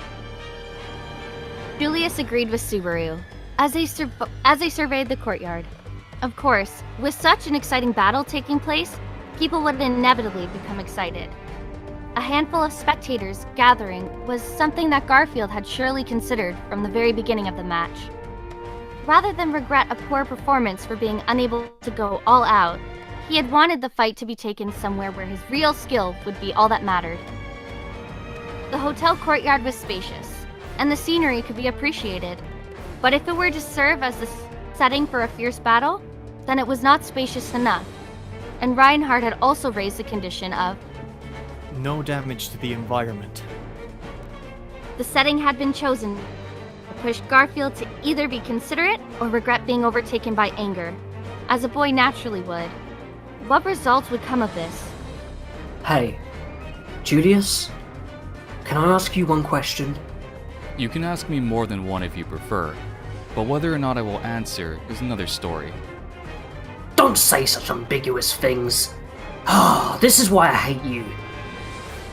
Subaru dropped his face into one hand and began speaking in a serious tone. In your opinion, how is Garfiel? He's strong. According to the rumors, he is a shield guarding Amelia-sama. It is a well-deserved reputation. Although, knowing of his association with you, my expectations were psychologically lowered. I'm going to beat you up. He is strong. His talent is certainly real. In terms of combat alone, I do not know if I could beat him or not. And he has plenty of room for growth. Once he breaks out of his shell, he will be able to compete at the pinnacle of martial arts. Julius's powerful assertion revealed that he was excited to see that possibility, and that the potential sleeping within Garfield was quite genuine. He also seemed to embrace his envious admiration of Garfield's talent. This came as no surprise. Julius was also a man of battle. But even if there is a bright future waiting for him, it's sad that right now he's just being toyed with. Pyrrhixz spoke with a cruel truth. However, no one could say anything to deny it. It was plain for all to see. Garfield could see it more clearly than anyone else. Perhaps Garfield would one day walk amongst the strongest. Perhaps he would be the strongest. But right now, facing off against the strongest man in the world, what he was going through would surely best described as being toyed with. That's a shame. Too hasty. The Sword Saint reached forward, catching Garfield's arm. With a giant swing, he throwed himself mercilessly to the ground on the hard gravel.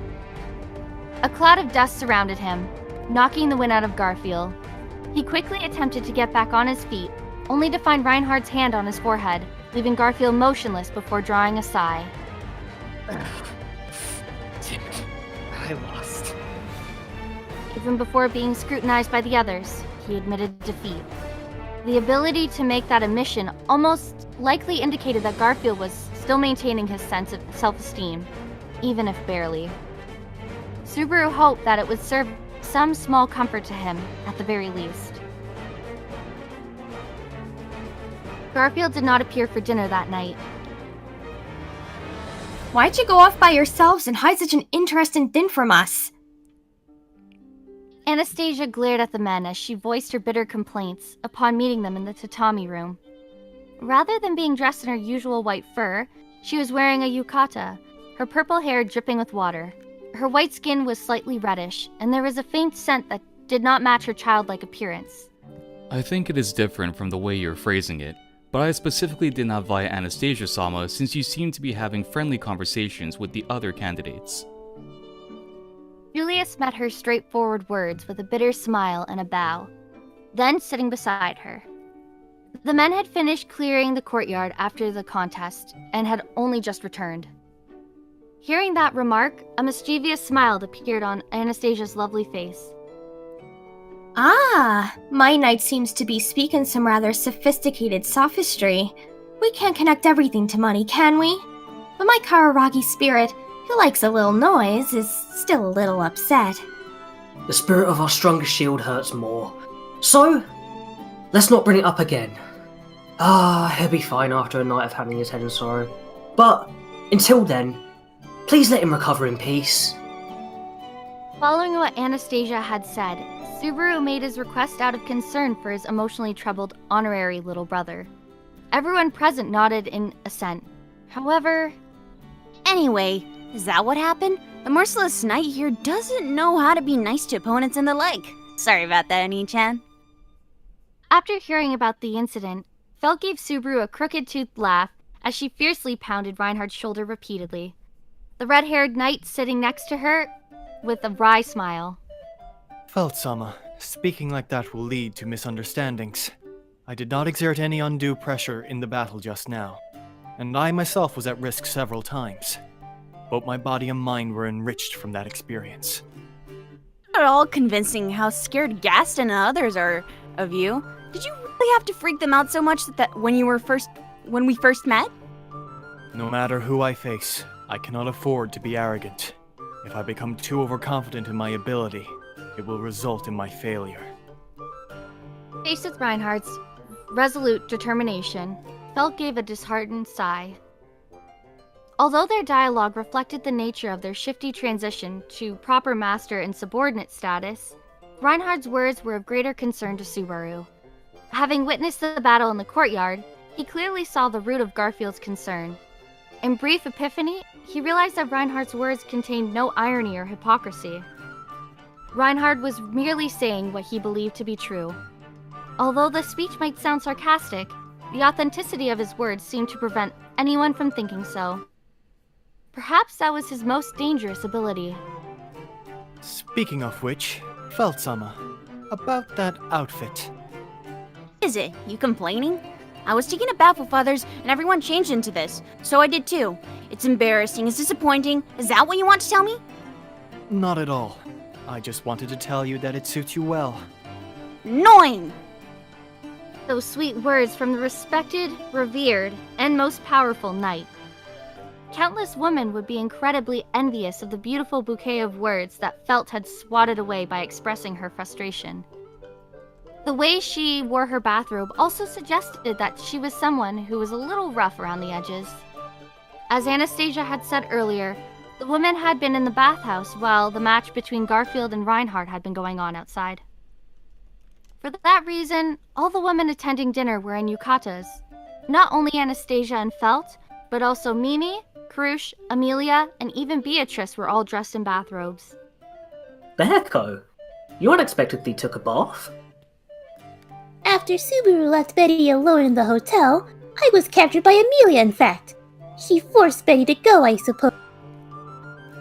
Unexpectedly wearing a pale blue bathrobe, the cute Beatrice seemed to be having difficulty figuring out how to correctly don the yukata. Strangely, Beatrice's wet hair retained its usual drill-tailed form. If he yanked on her curly hair, then they would probably bounce more crisply than usual. So, that's Bearco's testimony. But, what's the truth? Beatrice looked so lonely when she told me that Subaru left her. And since I'd just been invited to go bathing, I took her with me. I thought she looked happy about it, though. That's a lie, in fact. Don't fabricate the truth, I suppose. Betty or Amelia? Who does Subaru believe more, I suppose? I'll take that as your confession. Combine Beatrice's unflattering claim with Amelia's assertive judgment, Subaru arrived at the natural conclusion. Seeing Beatrice unwilling to yield, Amelia gave a happy smile. She also wore a bathrobe, her freshly washed silver hair gathered in the back. Subaru quietly delighted in seeing the whiteness of her neck. Subaru, you're breathing heavily. Do you have a fever? It's merely the heat of love, Amelia-tan. Can I braid your hair? Sure, but food will be served soon. Afterwards? Amelia pointed towards the table, and Subaru reluctantly retracted the hand that had been stroking her hair. The people around them seemed to be looking at them strangely. Subaru tilted his head at the person opposite of him, who happened to be Felt. What's so weird? I don't know much about you two, but I still get a sense of distance between you two. This kind of interaction doesn't have the slightest bit of erotic atmosphere. Seems your relationship hasn't changed at all since our last meeting. Oh, it's not like all erotic flirting happens these days. And there's no need to bring up what happened in the capital, and my chest hurts, so please stop. Subaru reacted to Felt. As while not understanding what she was saying, throughout the past year, serving as Amelia's knight, Subaru's self-awareness has increased to a sufficient point, and he was aware that the distance in their relationship as a man and a woman had not been shortened. In all honesty, their romantic relationship was probably at a lower point than it had been before Subaru became her knight. This was largely in part due to Amelia's mental age. Amelia's emotional maturity had yet to grow to a degree where she could accept Subaru's romantic advances on her. So her getting along with him was nothing too significant. His love had not faded, but the intent behind his interactions with her had changed. As long as there was no change in Amelia's emotional awareness of him, their relationship would persist like this, intact. At least, Subaru understood that even if he took the first step, nothing would come of it. Put it this way, this feeling might be something close to what Krush-san is going through in her relationships. Relationship what? Subaru sighed absent-mindedly, and his hand rubbed against his jaw. Krush looked over at him, wearing an incredulous expression.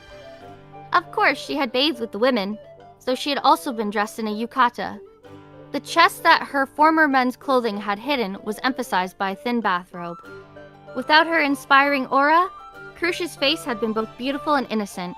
Even in the yukata, she had dressed under Felt's careful instruction. Krush glanced to the side as Subaru rubbed his nose with his fingers. Yeah. Although Ferris is always clinging to Krush-san, it could be said that they don't see each other as man and woman, right? And the starting point between you two is only a little bit before us. So maybe we go about treating the people we like the same way. Well, it's a bit embarrassing when you say it like that. Right, Ferris? Fairy-chan is devoted, even if Krush-san rejects my heart. For a moment, the air in the room was frozen by what Ferris said. Krush's smile became stiff, and Ferris welcomed her response with a smile. Incidentally, Ferris was dressed in a bathrobe as well, as if competing with the girls.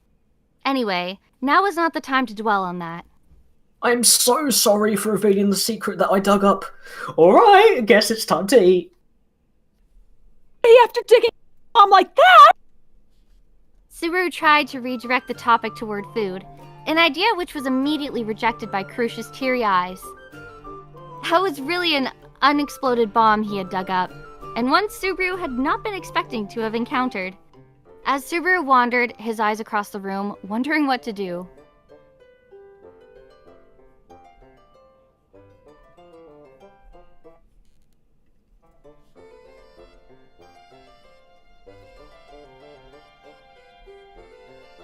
Ferris, take care not to scare Krush-sama. Your lovely and dangerous side feels more prominent than before. Before the silence could become awkward, Wilhelm, who had been silent until then, interjected and the mood shifted again. The elderly man was the only person on the male side that was present in a bathrobe. It seemed that he had taken the baths right after the women had left. Both his posture and yukata played their part in demonstrating the harmonious Japanese atmosphere felt when he sat upright. If he had a sword by his side, his image would have been perfect.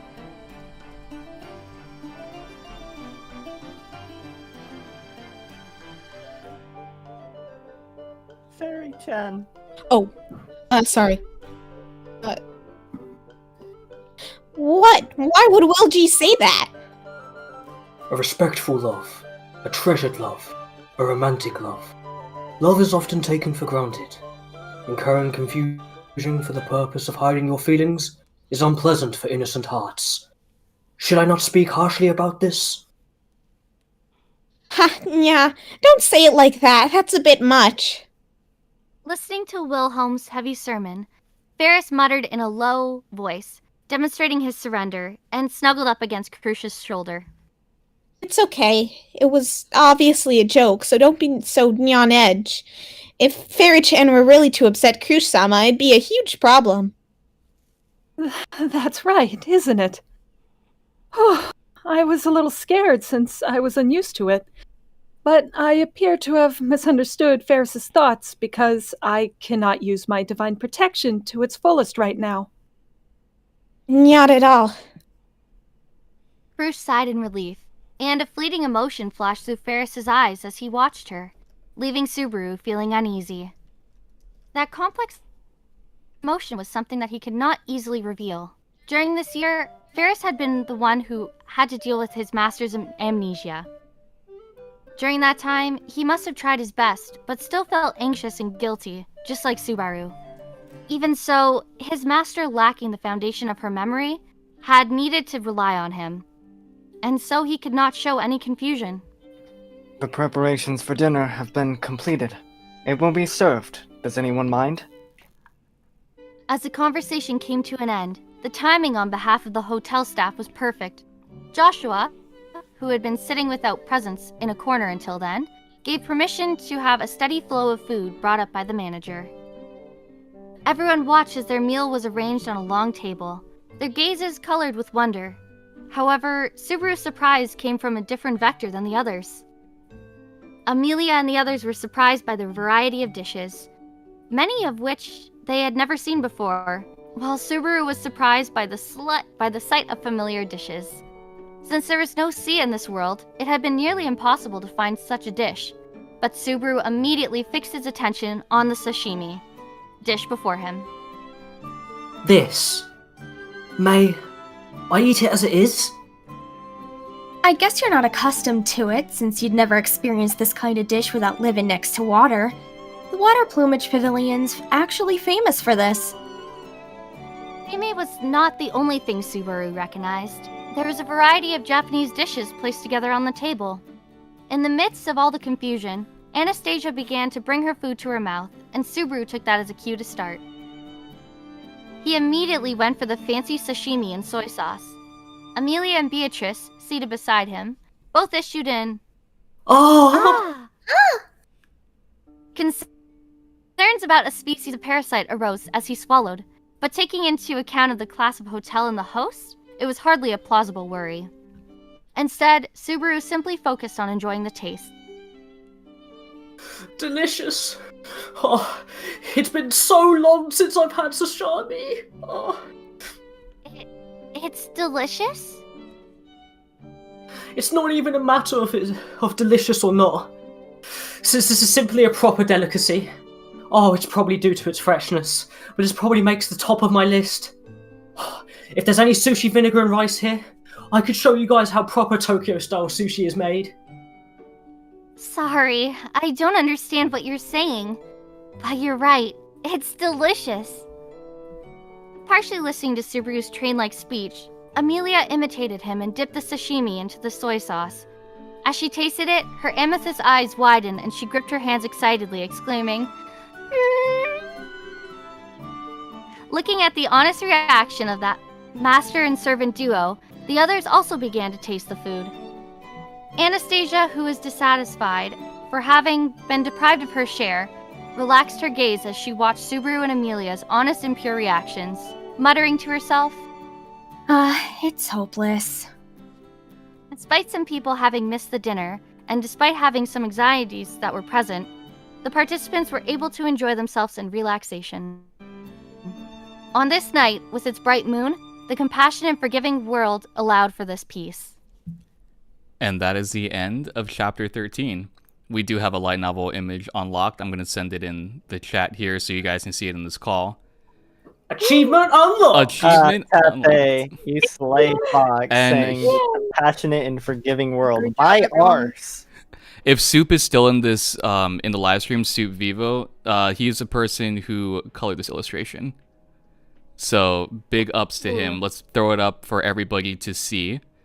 We have all the candidates, except for Priscilla, eating sashimi that night. We also have Thank God. We also have a gear illustration for those of you who remember that one piece of art that Gear made for us. I'll send it here first. We also have this that we can put up too. That's never been seen before. So we're gonna do that. Give me a sec. Oh, That's so pretty. It's gonna come in super large. It's gonna come in super large. Oh no. All of Cedric's images are like 2,000 by 2,000. Hey, it's gotta be big. Yeah, they're huge. Oh my lord. Okay. And high quality. Shrink. Yes. There's also this. So enjoy looking at that.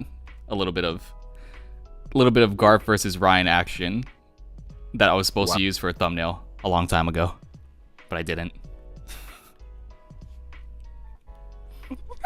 It's too wide. No, it's fine. Oh, Cedric's here. Hi, Cedric. How's it going, man? You're in this server. Just hop in the call.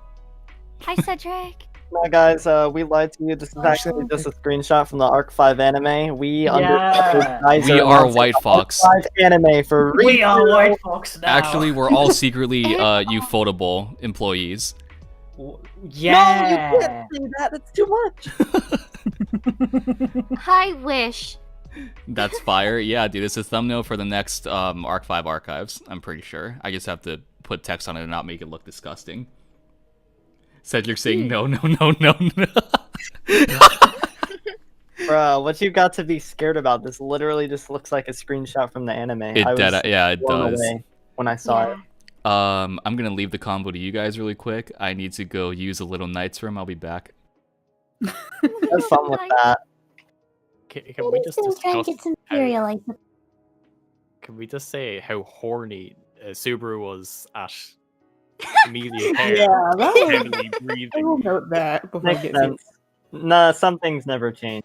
But aside from Subaru's horniness, we got the best line in all of Arc 5 today. I believe it was something along the lines of, even after all this time, Subaru and Amelia's relationship has probably been in a worse place. For all you people who ship them, it's gonna be a very slow and bumpy ride. Aw, man. At least what we can judge from that. No 18 plus Emilia content. Purple! Universe bathing! Imagine? Fuck this show. This show sucks. You guys weren't kidding. That was a lot of narration.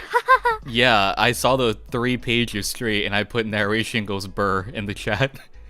Yeah, your narration review was pretty thick. Yeah, it was pretty you thick. did really. She tick though. Can we just go over how Tepe has to explain that Krush is a girl in the bathrobe? Like, Yeah. It's like, well, normally she wears boys' clothes, but yeah, she's stacked, bro. I love it like that. she dummy thick.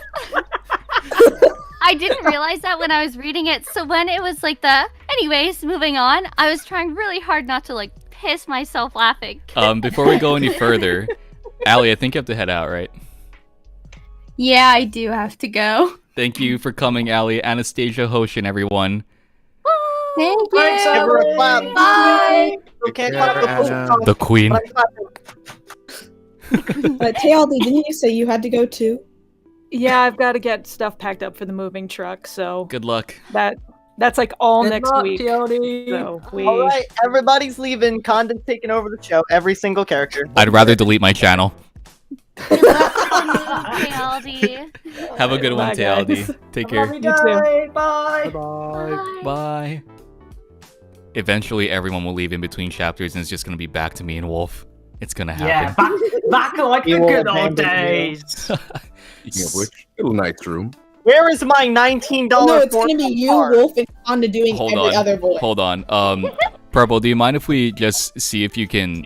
The mic's gonna pick up because you have 53 lines in this chapter. Go ahead. Lines. Just let me send you a Willy Wilhelm line. I suppose. In fact. Did you just say Willy Wilhelm? Grandpa I Willy. need to call. Yes. Oh, Your mic sounds Grandpa better. Willy does Your not mic sounds sound better though. wholesome. Actually, yeah. Just try and talk a bit more so we can see if it's gonna cut out again. But I think it sounds fine. I just hope it stays through for the whole chat. I hope it stays. However you're I hope talking it now, stays. just talk the same way. Talk the same way. You're good. This is one of the. What's that? No, this is just giving me a lot of trouble today, you know? Can we get a hand for Purple, dude? Because a lot of technical difficulties go on during these readings, but we genuinely try. Yay, purple! Purple the kid! Got this old laptop back in 2012. We all have... Still kicking. Oh. Oh, bless you. Brian with the super sticker of a is that a corgi? I think that's a corgi. Yeah, a corgi with a bone, giving me the bone. Thanks for boning me. Attack corgis. I know your normal voice sounds very similar to your Wilhelm, but I think you should do it anyway. Like, just do a couple Wilhelm lines. Yeah. Like, you change your voice a little bit, and that might make the mic like not pick it up for some reason. So just try a couple lines in the voice. Just try talking like you're talking to Subaru, giving him advice as a grandpa in Wilhelm's voice.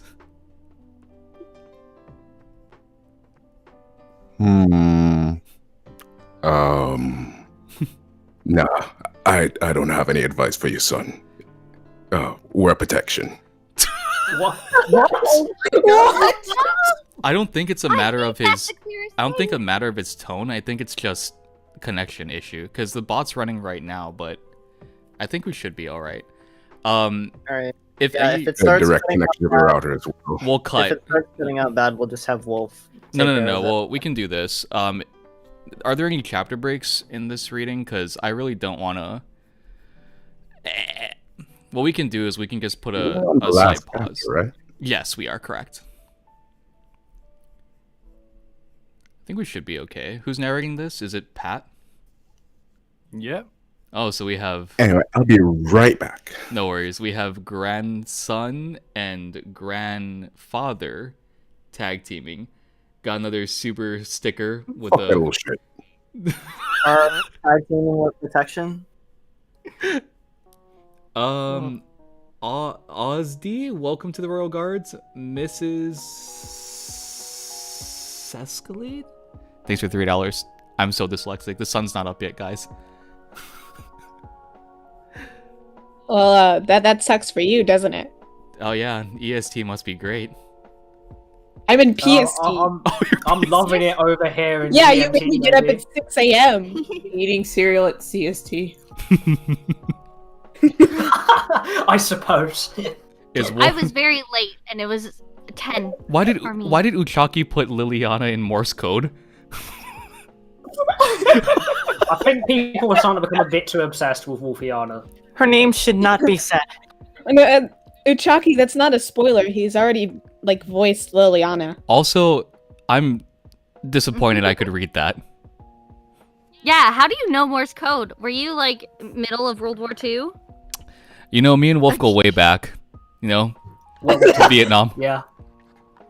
Damn. Yeah, we're old fuckers. Long before the YouTube days. Back in the good old holy days. shit. I need Purple to narrate the trailer. That if we do a trailer, I need that narration. It's so good. I think your mic's gonna be okay though, man, for this reading. It's 30 pages, I think. Is there any thoughts about this chapter last chapter before we dive into this one? This one's kind of sadness. Well, I'm excited to see Amelia in a bathrobe in the anime. Yeah. You're pretty down bad, Kanda. Down. I don't have any lines this chapter, right? More sad than me, all right? Was that Jace that asked that? Yeah. I don't believe you do. I think this is mainly a Subaru and Wilhelm, and that's it. Beatrice has 4 lines, and then Reinhard has literally 1 line. It's probably just I'm the greatest. Carrying this chapter. Wilhelm, or not Wilhelm, Reinhardt's just gonna probably say I'm built different, and then we'll keep reading. But yeah, no light novel unlock, unfortunately. I'm gonna keep the Garf versus Rein on screen though, because why not? Goated art by Cedric, by the way. Yay, Cedric! Yay, Cedric! Kanda, I feel you. Cedric, join the call, Cedric. We can interview you after and ask you for more art. Hey, how do you feel, me? Amelia bathrobe? Oh, don't make him do a whole. Hey. Oh no. No. Oh, I think he'd be more excited to see Echidna in a bathrobe. Yeah, he would. Oh, don't give him ideas! I bet Subaru would have taken the contract if that were the case. Oh my god. I'm not a degenerate, Echidna mate. really is stupid. That's all she had to do. Watch it be cryptic, Echidna. She could have had a rib. a repeat of Sword Art Online Alicization. Oh god. Oh, good lord. Seducing Subaru and, like emotionally manipulating him. I had a recommendation by someone. Whenever we have a sad scene, play the what is it? Number 1. Yeah, I agree. No. Play the thing from Anohana, the ending, the Super Peace Busters Oh, hideout God. ending. The one that's like Kimito Natsuno. no. That one. And Hey, that was like, we'll get Hollow. struck. What's up, dude? Hi, Lightning. How's it going, my guy? Is my mic okay? You sound sexy as hell. Oh, thank you. I always sound like Oh that. my God. Anyways, oh no. Are you here to talk about Bathrobe Amelia? I was gonna say, Hollow, you can't Yeah. talk. You want bathrobe Anastasia, so I don't want to hear it. You are free. You feel the way you want. How does he know what I Okay. commission people? What the fuck? Because I'm a psychic, and you should know this by now. I've You're taken a so many lollipop. notes. And then, wow. Did you just Yeah, call me a Amelia said lollipop? that. No, let's take a step back. Amelia Emilia-sama, Anastasia is a full-grown woman, if I do say so myself. Fully grown. Not like Belt. Oh my god. Yeah, have you Can we talk about the fact Julius that said it says erotic atmosphere? Have you seen They have Anna's to lie. hips? Have you seen them? Okay, I'm gonna have to be honest with you here. There are wider hips that are nicer Oh my than god. other women. What a great input you're giving. Yes. It's what I've been waiting to say. Hips. Who has better hips, huh? Tell me. Otto-kun. Frederica, Amelia, Hold on, Echidna. Frederica? Are you... Kanda, he's Better joking, hips. right? Kanda. The white whale, of course. Kanda, he's joking. I don't know, man. The Julius white is whale. White whale is. It's all hips. And welcome to a tier list ranking of. You know what? everything- No. After this, we're doing a tier list. Screw you, Lightning. We're doing a tier list Oh, we're after doing a this. tier list? Oh, Yes. yeah. I'm gonna make a trash can tier and put Frederica in it with Priscilla. Oh yeah. You're only Don't doing that touch 'cause my I was wife right about like them that. earlier. Wait, who's your waifu, Purple? What? Don't say Priscilla, please. Please. Frederica. Oh my, no. Oh. Now I have Oh, to. no. Oh, It's no. better You've than been enlightened.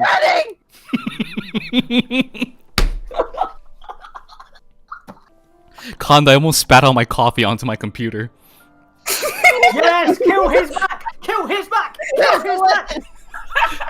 Guys, we're digressing like hella. I'm not gonna lie. Oh, yes. Whoopsies. I blame Subaru for his one-track mind surely did interrupt all of us here today. I apologize. Probably Krush too. Oh, sorry, my bad. Oh my fucking lord. Somebody mute this guy. Alright, I'm Liliana, and I'm gonna be narrating the next chapter. Arc 5. Stop, God. Kanda, No. Oh god. God. I will murder you. You know what, guys? How about we do this? Why am I in love? If somebody donates $500, we'll have Wolf narrate as Liliana for one chapter. Boom. All right. Is it you putting No. that in, like, a Someone's actually gonna do it. No. If We all get paid then. if somebody donates 500, I will split it with everyone in this call. Deadass. Oh. Okay. Come on, fuckers. I mean, amazing people of the hosting company. Otto is too bloody. Otto-kun, that's not. Come the now, right donate to the behavior. come now, donate to the Hoshin company now. Ha, Cruson. Of course, March is saying do it, but he never donates to my channel. I see you, March. Freaking gaslighter. Wow!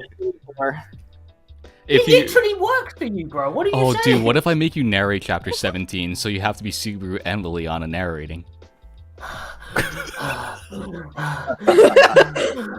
Wolf is slowly dying. The sound of the witch is Mental playing right now. We gotta call witch. All right, I'm gonna. Holy shit! I show up oh my and God. everything just becomes This call is just terrible. becoming more and more cursed.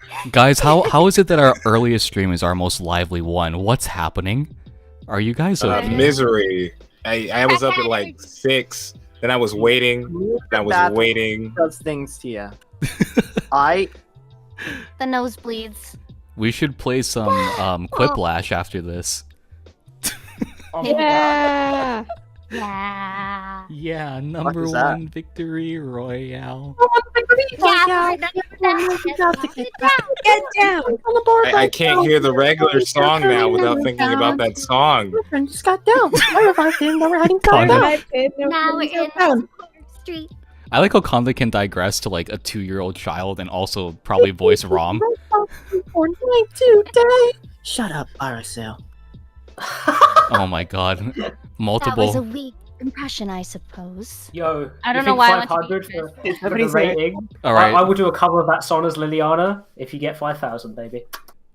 You never will, so it's fine. I laugh to pay comes in and he's like, haha, money go burr.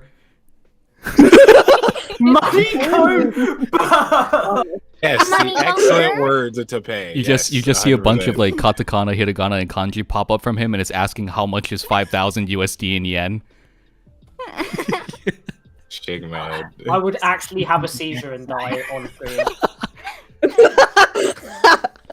Oh god, Notice so me, senpai. Uwu. oh no, we'll take I'm requests. going to jump out my window. We'll take requests after this chapter is over. If you guys want us to say anything, please don't have us say like futa stuff like what's in the chat right now. I will not read that. Good luck, thank you. Let's do the next chapter. Oh everyone. god almighty, what is that? Someone mentioned Fudas? All right! I think we need to Okay, maybe Kanda will say we it. need to but none of reevaluate us who we will. bring on board for these. A mirror for $4.99. Look, I got $500, but if everyone pitches in, we can get Wolf to do it. I said of someone. What? I said someone, not some people. Sorry. Yeah, your donation was Oh, for come nothing on, now you're buddy. just making excuses. Oh my god. Okay. Do not donate that. That That's a all it month of takes is rent. $5 from each of you. $5. $5. $5? I swear I have like a You can watch the problem. stream, Like, but giving you you can't guys donate $5. Okay. Let's get into the chapter. Let's get. Shut up, Kanda. Be quiet, everyone. All right. Why is it always me? Haha. How's my new PC fund going? Last month pretty much covered the cost for it. So thank you guys for that. New The hell's a PC. PLN? Kanda, what the fuck, dude? What's a PLN? I don't fucking just thank them for their donation. Don't Thank you ask- for your donation. That's what their currency is. What the fuck? Thank you very much. Oh, here we. Oh god. I'm pretty sure PLN is the Polish currency, if I'm not mistaken. Is I was thinking CZK? the same. What is CZK? Is that like Czech? I don't know what that is. It's Yeah, something like- swag, I'll tell you that much. Help. Thanks for donating to the Hoshin company. Okay, so I'm gonna be muted for this whole one because I don't have any lines, but I'm gonna just be managing things in the background. So yeah, let's get into this, ladies and gentlemen. Are Arc 5, Chapter 14, The Sword Demon Under the Moon. The dinner party had been one where everyone had forgotten their political hostilities. After dinner, Subaru retired to his room, where the staff had already made his bed. Looking at the two futons placed side by side, Subaru felt his admiration for the hotel increase. It had followed the Japanese custom that had towels, blankets, futons, and the like all be arranged when the resident had vacated the room. Although, he had always thought that such a practice left people feeling rather defenseless. Subaru, it looks like we weren't here. People succeeded in sneaking into our room, in fact. Ah, it looks like the futons and towels you messed up were rearranged or replaced. Yes, it's definitely a trap to tempt Betty, I suppose. They're hiding under a guise of thoughtfulness, in fact. Sometimes people just have good intentions. Though, this service isn't free. Beatrice carried herself with an unnecessary level of alertness and diligence. Even though she could barely keep her eyes open, Subaru quickly ushered her to bed. Since officially forming their contract, Subaru and Beatrice had slept in the same room. Although Anastasia had offered Beatrice her own room, she would just have left for Subaru's room anyway, so they'd respectively decline. That wasn't to say that Beatrice was a child who couldn't sleep alone. Rather, Beatrice used their nighttime contract with Subaru to sap the excess mana from his defective gate, truly considerate of his physical condition. So, Betty isn't here because she wants to be near Subaru, in fact. Don't misunderstand, I suppose. Beatrice, who had originally devised the terms of the contract, had spoken thusly. But where her intent once laid no longer mattered, Subaru had long since become accustomed to falling asleep to the sound of someone else's breathing. Green stuff was toxic, in fact. It's unforgivable, I suppose. Happy and tired, Beatrice buried herself in the futon and was promptly dragged into a dream, thinking of the wasabi that had traumatized her at dinner. Touching Beatrice's frowning forehead, Subaru took in her cute sleeping face until he was satisfied, then climbing to his feet. Now then, I'm going to take a bath too. Have a good rest. Next to Subaru's futon laid an unused bathrobe. If he did not know how to wear it, he could easily just ask a staff member.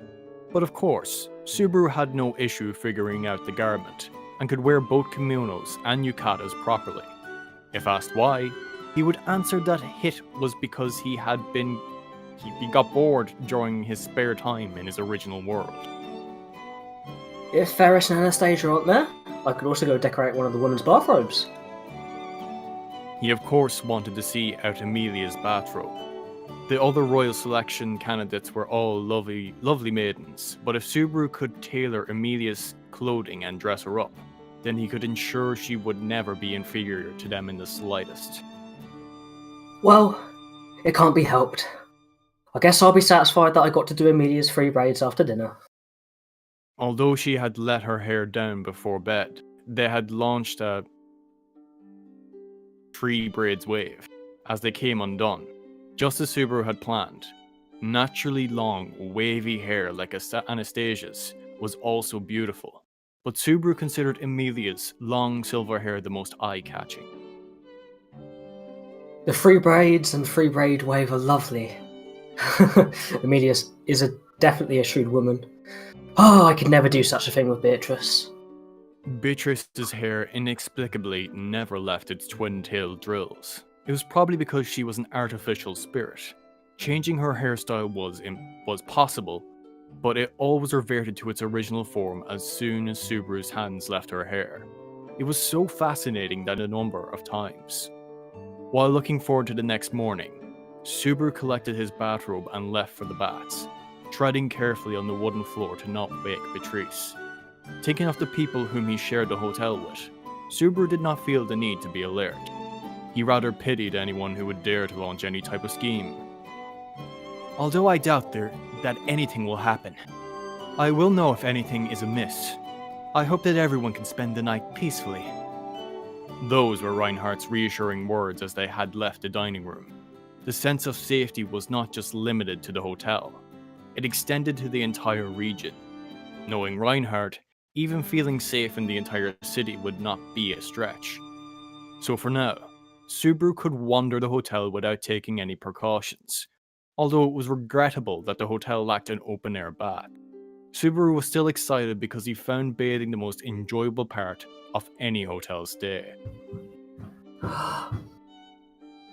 Subaru came to a stop, his relaxed expression shifting as he looked through a corridor into the courtyard, where Reinhard and Garfiel's battle had taken place. In the evening, its atmosphere was different, and rather pleasing. A round moon floated in the dark sky, blanketed by thick clouds which gave the scene a glamorous charm. A cool wind blew through the garden, where a lone figure stood. Wilhelm, son? A sturdy back and long white hair. At a glance, Subaru could tell that the yukata-clad figure was elderly, and there was only one man he knew who fit the profile. Is it Subaru Dono? Did I surprise you? Probably having been long aware of the movement behind him, Wilhelm turned to greet Subaru, a soft look in his eyes. He stood with his hands tucked in his sleeves of the bathrobe. His posture, combined with the Japanese-style garden, why was the image so perfectly natural? Are you going to the bath next? Yes, that's what I was planning on doing. By the way, I came here to see the garden in the evening. Not because I got lost, since I'm unfamiliar with the hotel. That wouldn't happen to Subaru Dono.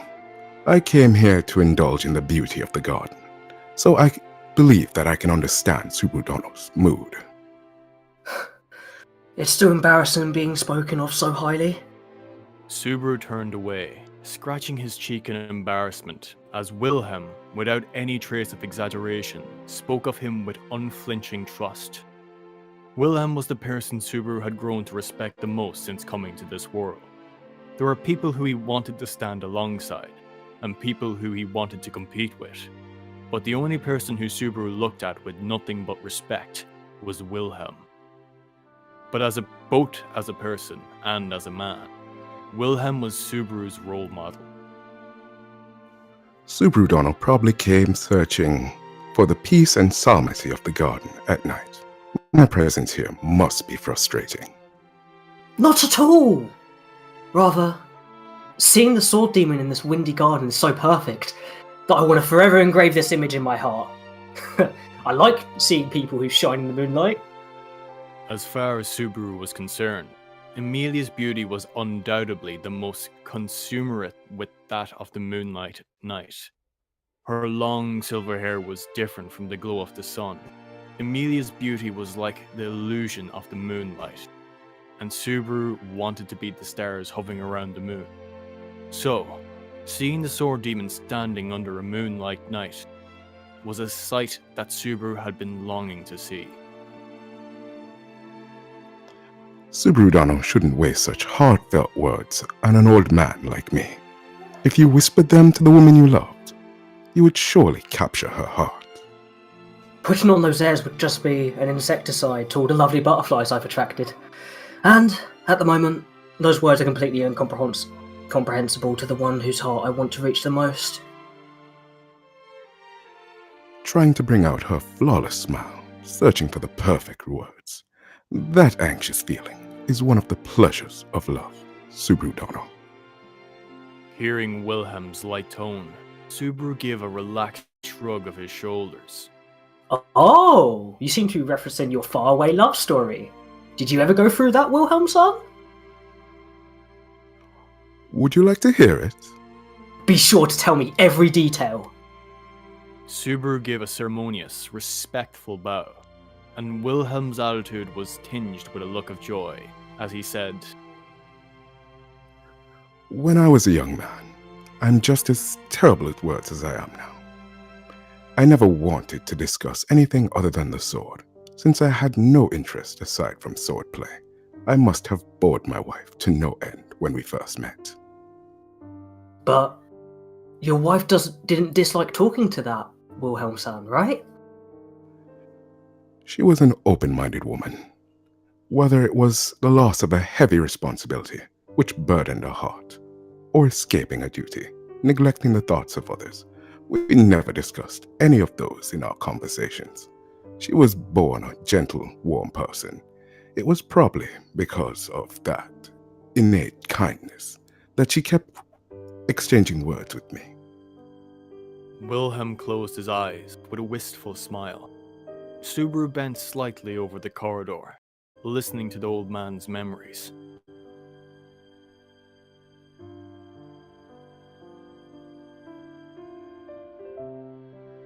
Oh, sorry. Because I was such an unsociable person, my wife always supplied the topics of conversation. On top of that, I initially failed to notice how drawn to her I was. Whenever I spoke with her, I avoided facing the abominable agitation in my heart. Wilhelm-san was really bad at talking to women, huh? Really, I devoted everything in my being to the sword. When I gripped my sword, I forgot about everything else, as if merely swinging the sword would give me a way of survival. The one who reminded me of the reason I took up the sword was my wife. Is that when you realized you loved her? You seem to have seen right through me, Subaru Dono. Wilhelm fell silent, and Subaru followed suit. Wilhelm was surely unaware of the expression he currently wore. Subaru, however, felt a strong wave of pride wash over him as he saw it. The look in Wilhelm's eyes, the wrinkles on his face, the tone of his voice were all legendary. The wife he loved just as strongly now as he had then, Teresa van Astrea. The old man's expression, attitude, and very existence all generously sang of the love he still held for his wife. No matter who, anyone who saw him would, without doubt, instantly see that he was in love. Even if everything in the world were to wither and fade, not a single person would fail to understand the depth of that emotion. That was the depth of Wilhelm's love. Clearly something that should be worn with pride. As Subaru gazed upon Wilhelm's face, his eyes unconsciously welled with tears. Unbearable feelings arose spontaneously and gathered as heat in his eyes. He did not know why it had touched him so much. Why did his heart feel so warm upon seeing someone in love? Crying in such a situation would only serve to bother Wilhelm. Like Subaru Dono said, that was when I realized my feelings for my wife. Subaru lowered his face, pretending to scratch his head as he hid his tears. Although he should have noticed that Subaru had started crying, Wilhelm continued talking. Was he just immersed in the past? Or was he pretending not to notice Subaru's reaction? Subaru had no way of knowing, so he kept silent and continued to listen. The sword was everything to me, but it was only one part of who I was. It was my wife who had made me realize this obvious truth, and so every time I swing my sword, I'm reminded of her. Is that true? Even now? That is truer now than it ever was. Wilhelm took a moment to formulate a response. Finally, turning his back to the moonlight, Wilhelm faced Subaru. The feelings flashing across the old man's face were so complex that Subaru could not quite read them all. Pride, remorse, hesitation, enthusiasm, shame, courage. But those all stemmed from his love. I try my best to keep holding my sword so that I will continue to be reminded of my wife. Even death could not take her from my memories. And when my time comes, I want to die with a sword in my hand. I would be with her forever. This was Wilhelm's awkward, straightforward way of expressing the love that he could not otherwise. Subaru swallowed, repeatedly taking deep breaths to loosen the pressure in his heart and the numbness in his tongue, until he finally judged himself as being able to speak again. When I die and whatnot? Please don't talk about such things. They have no sign whatsoever of happening. Wilhelm's son is definitely, surely, completely, absolutely, totally, entirely even younger than super young. So don't... So even thinking about your retirement is certainly going to trouble people. Subaru Dono. Krush and Ferris are both very dependent on Wilhelm's son. Krush's memory loss is a very serious issue, and Ferris, who's supporting her, hasn't said anything about it, but I'm sure he's completely spent himself. So, there'll be a mess if Wilhelm's son doesn't help. And I too! I also have many things. I'd like to consult with Wilhelm's son. We're obviously in opposite factions, so maybe that's just naivety, but Subaru truly liked Wilhelm. Wilhelm, who had buried in his heart of hearts his love for his wife, and sought vengeance for her, was someone who Subaru truly respected. Even if that had not happened, even if the relationship had remained just as a 10-day mentorship, then Subaru would still have deeply respected Wilhelm's strength and fortitude. Hearing the Wilhelm that he respected so much speak of death was terrifying to Subaru. Subaru was far more sensitive to the notion of people he cared about dying. This was due both to his contract with Roswell and to Subaru's own views on return by death shifting. There was also a part of him who was always secretly worried about Amelia and Beatrice. I am just as terrible with words as I was when I was young. Upon hearing Subaru's stubborn, desperate words, Wilhelm smiled. The old man directed a warm look at Subaru, whose breaths were still shallow, and spoke.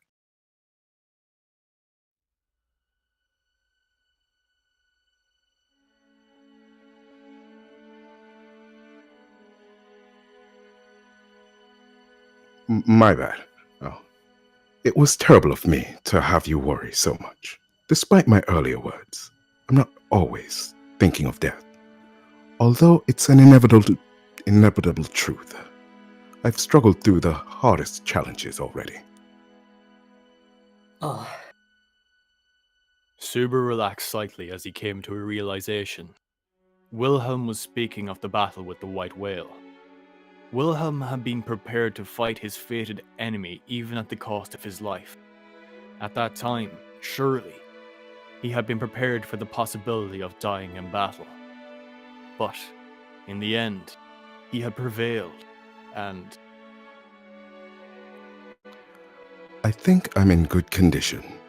I have fulfilled my dearest's wish and survived, and now I can live free of shame. Wilhelm-san. I did what I needed to do, and I think there's nothing more honorable than that. Then and now, aside from merely swinging my sword, my chest is shaking with the pursuit of happiness. I have people who I pledge my support to, and I've visited my wife's grave. I have received so many blessings. Yes, that was it. That was right. Wilhelm would not do anything unreasonable. The steady, calm smile of the old man. Subaru, as someone who was young and superficial, had no way of seeing through it. But that smile was by no means a fake or ironic one.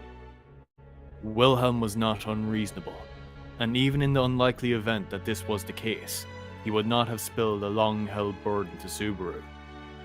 However, from the beginning, did Subaru's attempts to have Wilhelm reveal his thoughts not amount to naught but arrogance? Subaru-dono, this is a virtue, but also a weakness. Seeing Subaru's anxiety, Wilhelm spoke quietly. There was no smile in the voice, but there was no criticism either. Rather, the way he spoke was reminiscent of how an older person would caution a younger one. Speaking more frankly, it was the tone a grandfather would take with his grandson. My wife did this too. The bad habit of neglecting and shoving aside one's own feelings while focusing on those of those surrounding you. Bad habit, is it? No. I'm hardly such a good person. I don't want anything like everyone's happiness. I only wish for the happiness of people I'm close to. The range of people who you consider close to you is also a problem. Wow, it was what my wife... Well, it was not what my wife desired. She held a great amount of power for a woman and could reach far more people than she ever wanted to. Wilhelm's wife, Teresa, had been the previous sword saint. Despite lacking common knowledge, Subaru had heard plenty about her in the past year. The civil unrest that took place in the kingdom of Lugunica, which came to be known as the Demi-Human War, had been single-handedly ended by the woman who took the moniker of Sword Saint in a few years. What she had accomplished with her undue strength was the salvation of the country's stability. Natsuki Subaru would never be able to compare with such a hero. I understand about your wife, but I can't match up to her in any way.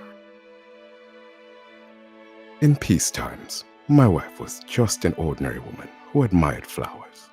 Even if she's a hero of legend, she did not always act as such.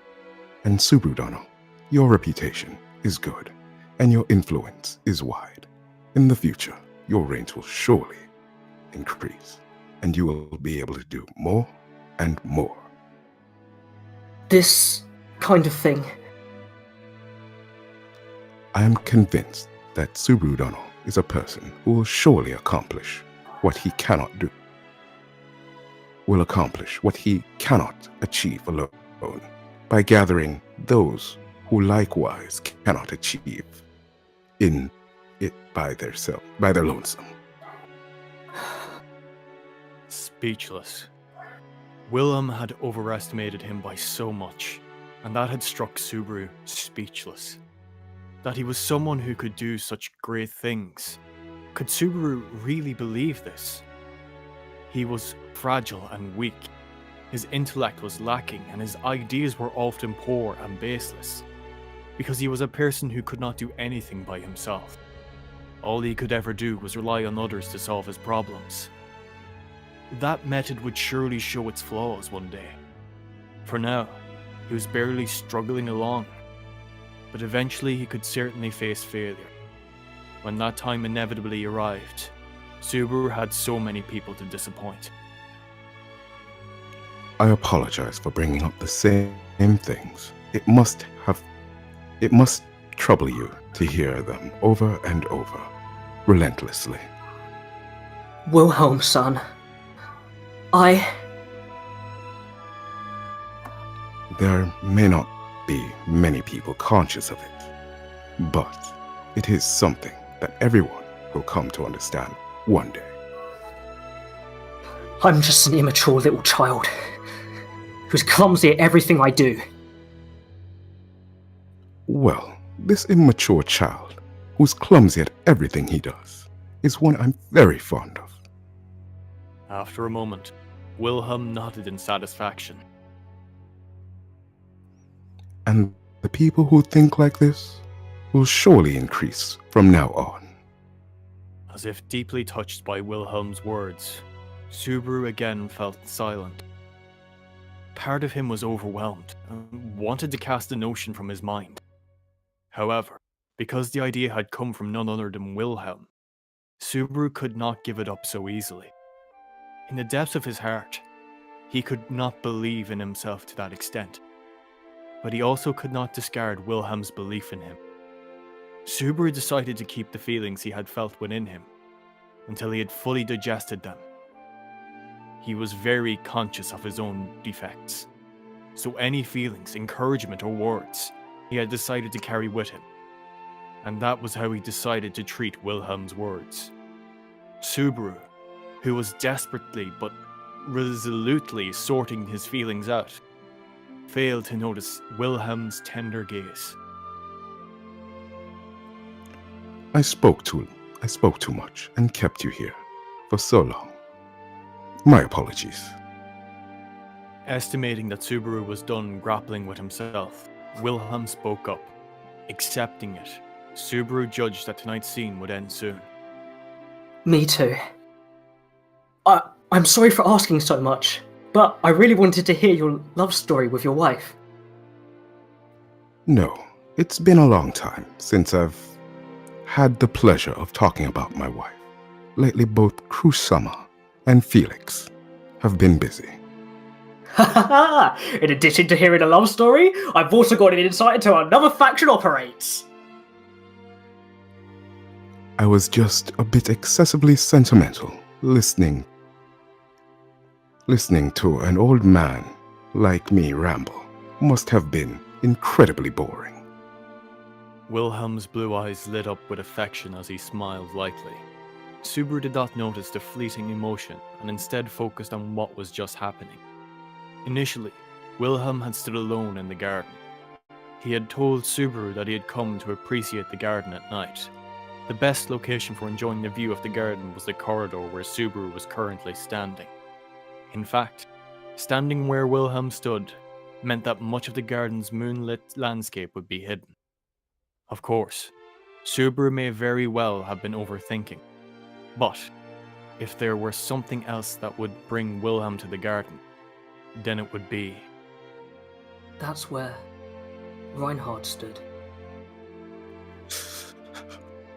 Wilhelm's location, where he had been standing all along, was the absolute territory that Reinhard had continuously defended against Garfiel. That patch of gravel was where the handsome red-haired swordsman had stood. The very picture of unflinching immobility.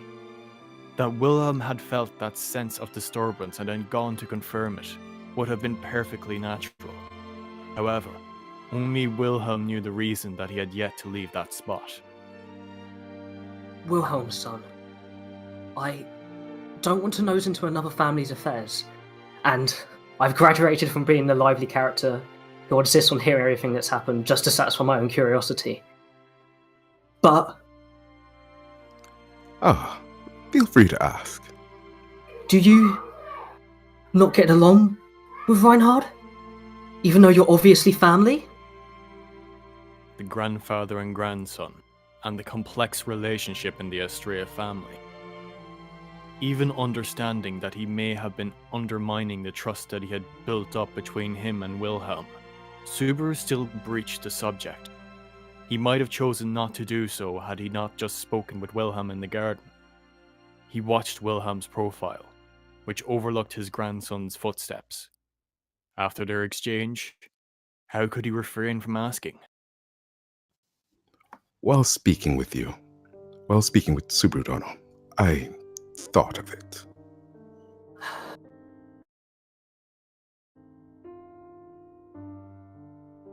Why I'm unable to speak these words to my own grandson. Those distressed words came straight from Wilhelm's heart. Wilhelm's face fell flat.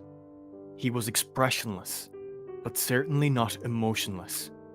He was surprising his feelings to hide his lament behind a hard shell. What Wilhelm now possessed was pure, unmistakable regret. I'm a man with a lot of remorse, but there are 3 regrets in particular I can raise no excuses for. One of them is the cause of the distance between me and my grandson. But doesn't Wilhelm's son regret it? Even regretting it shouldn't be allowed. The criticisms I spoke to my grandson, to Reinhard, were so harsh. It was unforgivable. And unforgivable. So unforgivable. And stupid. It cannot be fixed anymore. Wilhelm, who was still holding his feeling under a guise of expressionlessness, seemed to be burning with an emotion, flame that had consumed Wilhelm for years. It was one of both anger and regret. I used my crusade against my wife's murderer as an excuse to avoid facing that remorse. And after successfully crushing the enemy, I recognized that I should begin to search for a way to reconcile. But you lack the courage. I am honestly so shameful. My grandson certainly resents me. Even now, thinking of this, I cannot take a step forward. Wilhelm issued a deep sigh of disappointment. Subaru was dumbstruck seeing an old man who seemed to have shrunk rapidly, and finally, inadvertently, leaked a laugh. Subaru Dono? I am sorry. I did not mean to laugh. That was inappropriate. Wilhelm cast a disbelieving look at Subaru, but Subaru felt similarly disbelieving. Really, this old man, how many times would he surprise Subaru in one night? Wilhelm's son seems to be thinking that he's unqualified to call himself Reinhard's grandfather.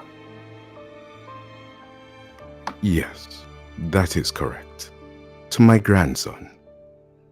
Compared to my grandson, I came to a standstill after realizing my mistake. He's far too kind to the cowardly person that I am. If you put it that way, then I can only see a grandfather who's afraid of being hated by his grandson. Huh? Wilhelm shook off his gloom and looked Subaru in the face. Subaru waved his hand, still fighting an impulse to laugh. I don't fully understand the reasons for the poor relationship between Wilhelm's son and Reinhard, so I might be misunderstanding. But to the eyes of an outsider, Wilhelm's son wants to reconcile with Reinhard and looks to be seriously trying to apologize. So, making an apology would be a good idea. But Reinhard will not forgive me. If he doesn't forgive you at first, keep apologizing until he does. You're not apologizing to be forgiven, you're apologizing because you want to apologize, right? The person making the apology has nothing to worry about, because they are not a bad person. This time, it was Wilhelm's turn to fall speechless at Subaru's extreme theory. Of course, Subaru understood that his words were very headstrong. Even so, he believed it was necessary to keep insisting, in order to motivate Wilhelm, in order to let him face Reinhard. Of course. After being alienated for so many years, a sudden apology would initially be thought of, what's going on with this guy? However, if many apologies were made, then what's going on with this guy would give way to either, oh, there's no help in it then, or, ah, this guy's too annoying. I think things would deteriorate. But at least they will change. Don't you think that any change is better than being stuck in the worst case scenario your situation seems to be in? It was universally acknowledged that Subaru had presented an awful initial impression to many people. Breaking through interpersonal barriers was nothing to Subaru. After a few years, if you give him some pocket money, you could immediately soften his attitude towards you. Although, his impression of you may be poor. If you do something nice for him, won't he think of you as a nice person? Reinhard is incredible to deal with, and even I unexpectedly became his friend right away. But it won't be that simple with Reinhard. Reinhard said he wanted to hear about the battle with the white whale. Subaru spoke in a humorous tone, and, bit by bit, Wilhelm seemed to relax. Subaru told Wilhelm of what Reinhard had said outside the tea room, immediately after meeting Subaru. Upon hearing that, Wilhelm suddenly opened his blue eyes. I don't know if the white whale was related to your poor relationship, but if it is, then Reinhard's definitely concerned about it. Of course, he certainly heard of how Wilhelm's son crushed a white whale, and I'm sure he wants to know about how you avenged his grandmother after 10 years. That guy is surely also looking forward that your frozen relationship starts moving right now. Subaru had no way of knowing Reinhard's intentions. Subaru had always seen Reinhard as a man who was ridiculously perfect beyond perfect, and had never associated him with powerlessness or ignorance before. But those were flawed ideas. Reinhard was also human. He had worries just like anyone else. Even the man Subaru had regarded as superhuman, Wilhelm, was, beneath the surface, an ordinary man and an ordinary grandfather, filled with ordinary troubles and shortcomings. It would be no surprise if the same held true for Reinhard. Subaru's words just now had surprised Wilhelm, who closed his eyes as if he were meditating on them, examining them. Time seemed to be flowing by with the still wind. Then, after a moment of silence between the two, Wilhelm reopened his eyes. My grandson, Reinhard, would listen to me? Annoy him with a hello first, and bounce back if he rejects you. That's happened to me with every girl I've met aside from Miliatan. Really? After hearing Subaru's reply, Wilhelm shook his head. Then, the old man looked up, leaning his head back and fixing his eyes on the moon hanging in the sky. Subaru Dono is invincible. The words were spoken with a hint of a smile. Holy shit, what that a was chapter. An honor to do with you, Purple. What Thank a you. fucking chapter. I'm sorry if my voice sounded hoarse throughout that. I was trying not to cry. Holy shit. Oh, That held so That's so the delivery on that. Oh my the god. delivery on that hit me in my gut. Thank you, Purple. Thank you so much. Everyone, give a big hand to thanks, Purple. guys. Big hand to Purple. Applause noises.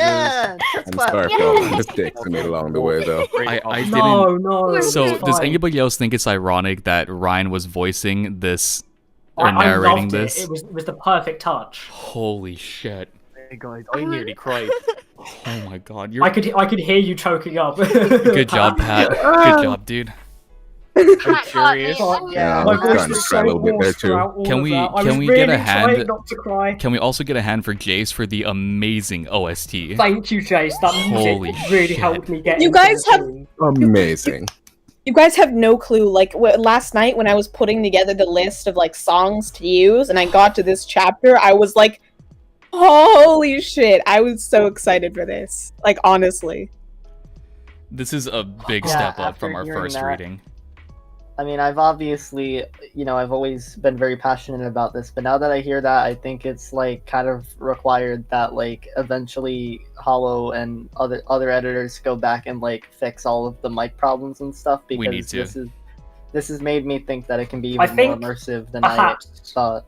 This is just a suggestion, but perhaps for very, very hard-hitting scenes like this, we could do like a full dub for it. You gotta Like, specific. understand. So beautiful. I'm like packed until the end of April. Once May hits, Oh yeah, I'm that's free. what I didn't mean like right now. I mean once we've all got free time, 'cause Holy shit! I totally think we could pull off this scene even better if we had the preparation and multiple Oh my takes. god.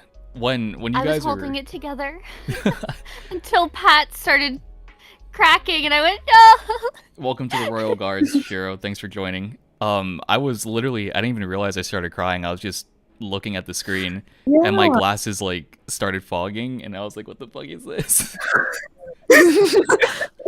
Cedric with the $20. I teared up for real. You drew Wilhelm? Wait, send. Yes.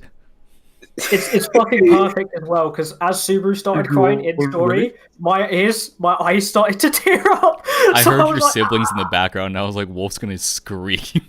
Oh, I was so angry. I shouted like 7 times while muted. I'm so sorry about that. No, you're fine. You're fine. You could barely hear them. The overall Purple. scene is just Yeah, so really, scary. barely hear them.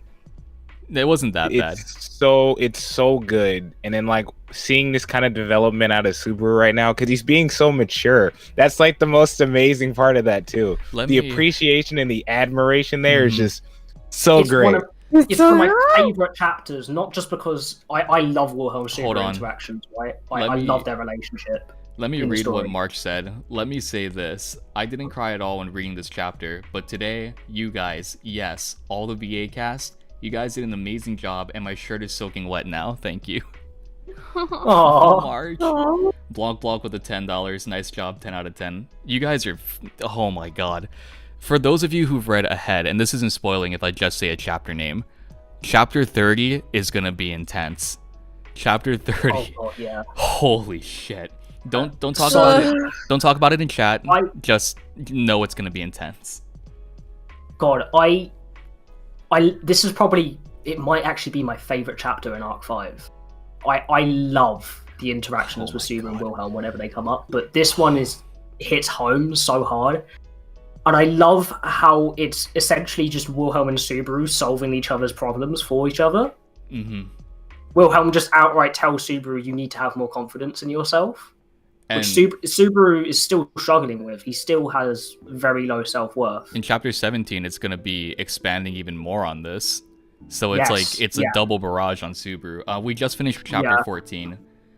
Wolf, I have a question. Or I was Go going on. to say Julius. Hollow, you can answer this as well. Has Subaru always addressed Wilhelm within the light novels by proper honorifics as well? I believe so. I believe yeah. so. Yeah. Yeah, he was. Wasn't it after well, the White I mean, Whale it even mentions. Well, unfortunately, because in the official translations, no honorifics are really included. Yeah. Because they want to make it as English, localized. so people as can possible. understand Let me ask Yeah, but- Purple. How did you feel reading that? This is like your big character debut, my guy. This is like the Wilhelm chapter right at the beginning. absolutely frightened. Oh, really? You Terrified. did great, dude. You did amazing. You did an amazing job, Wilhelm. You were Wilhelm, like man. absolutely awesome. I'm going to be honest with you, and I don't mean this like as any offense towards the dub actor for Wilhelm. He's still in the amazing. dub, but yeah.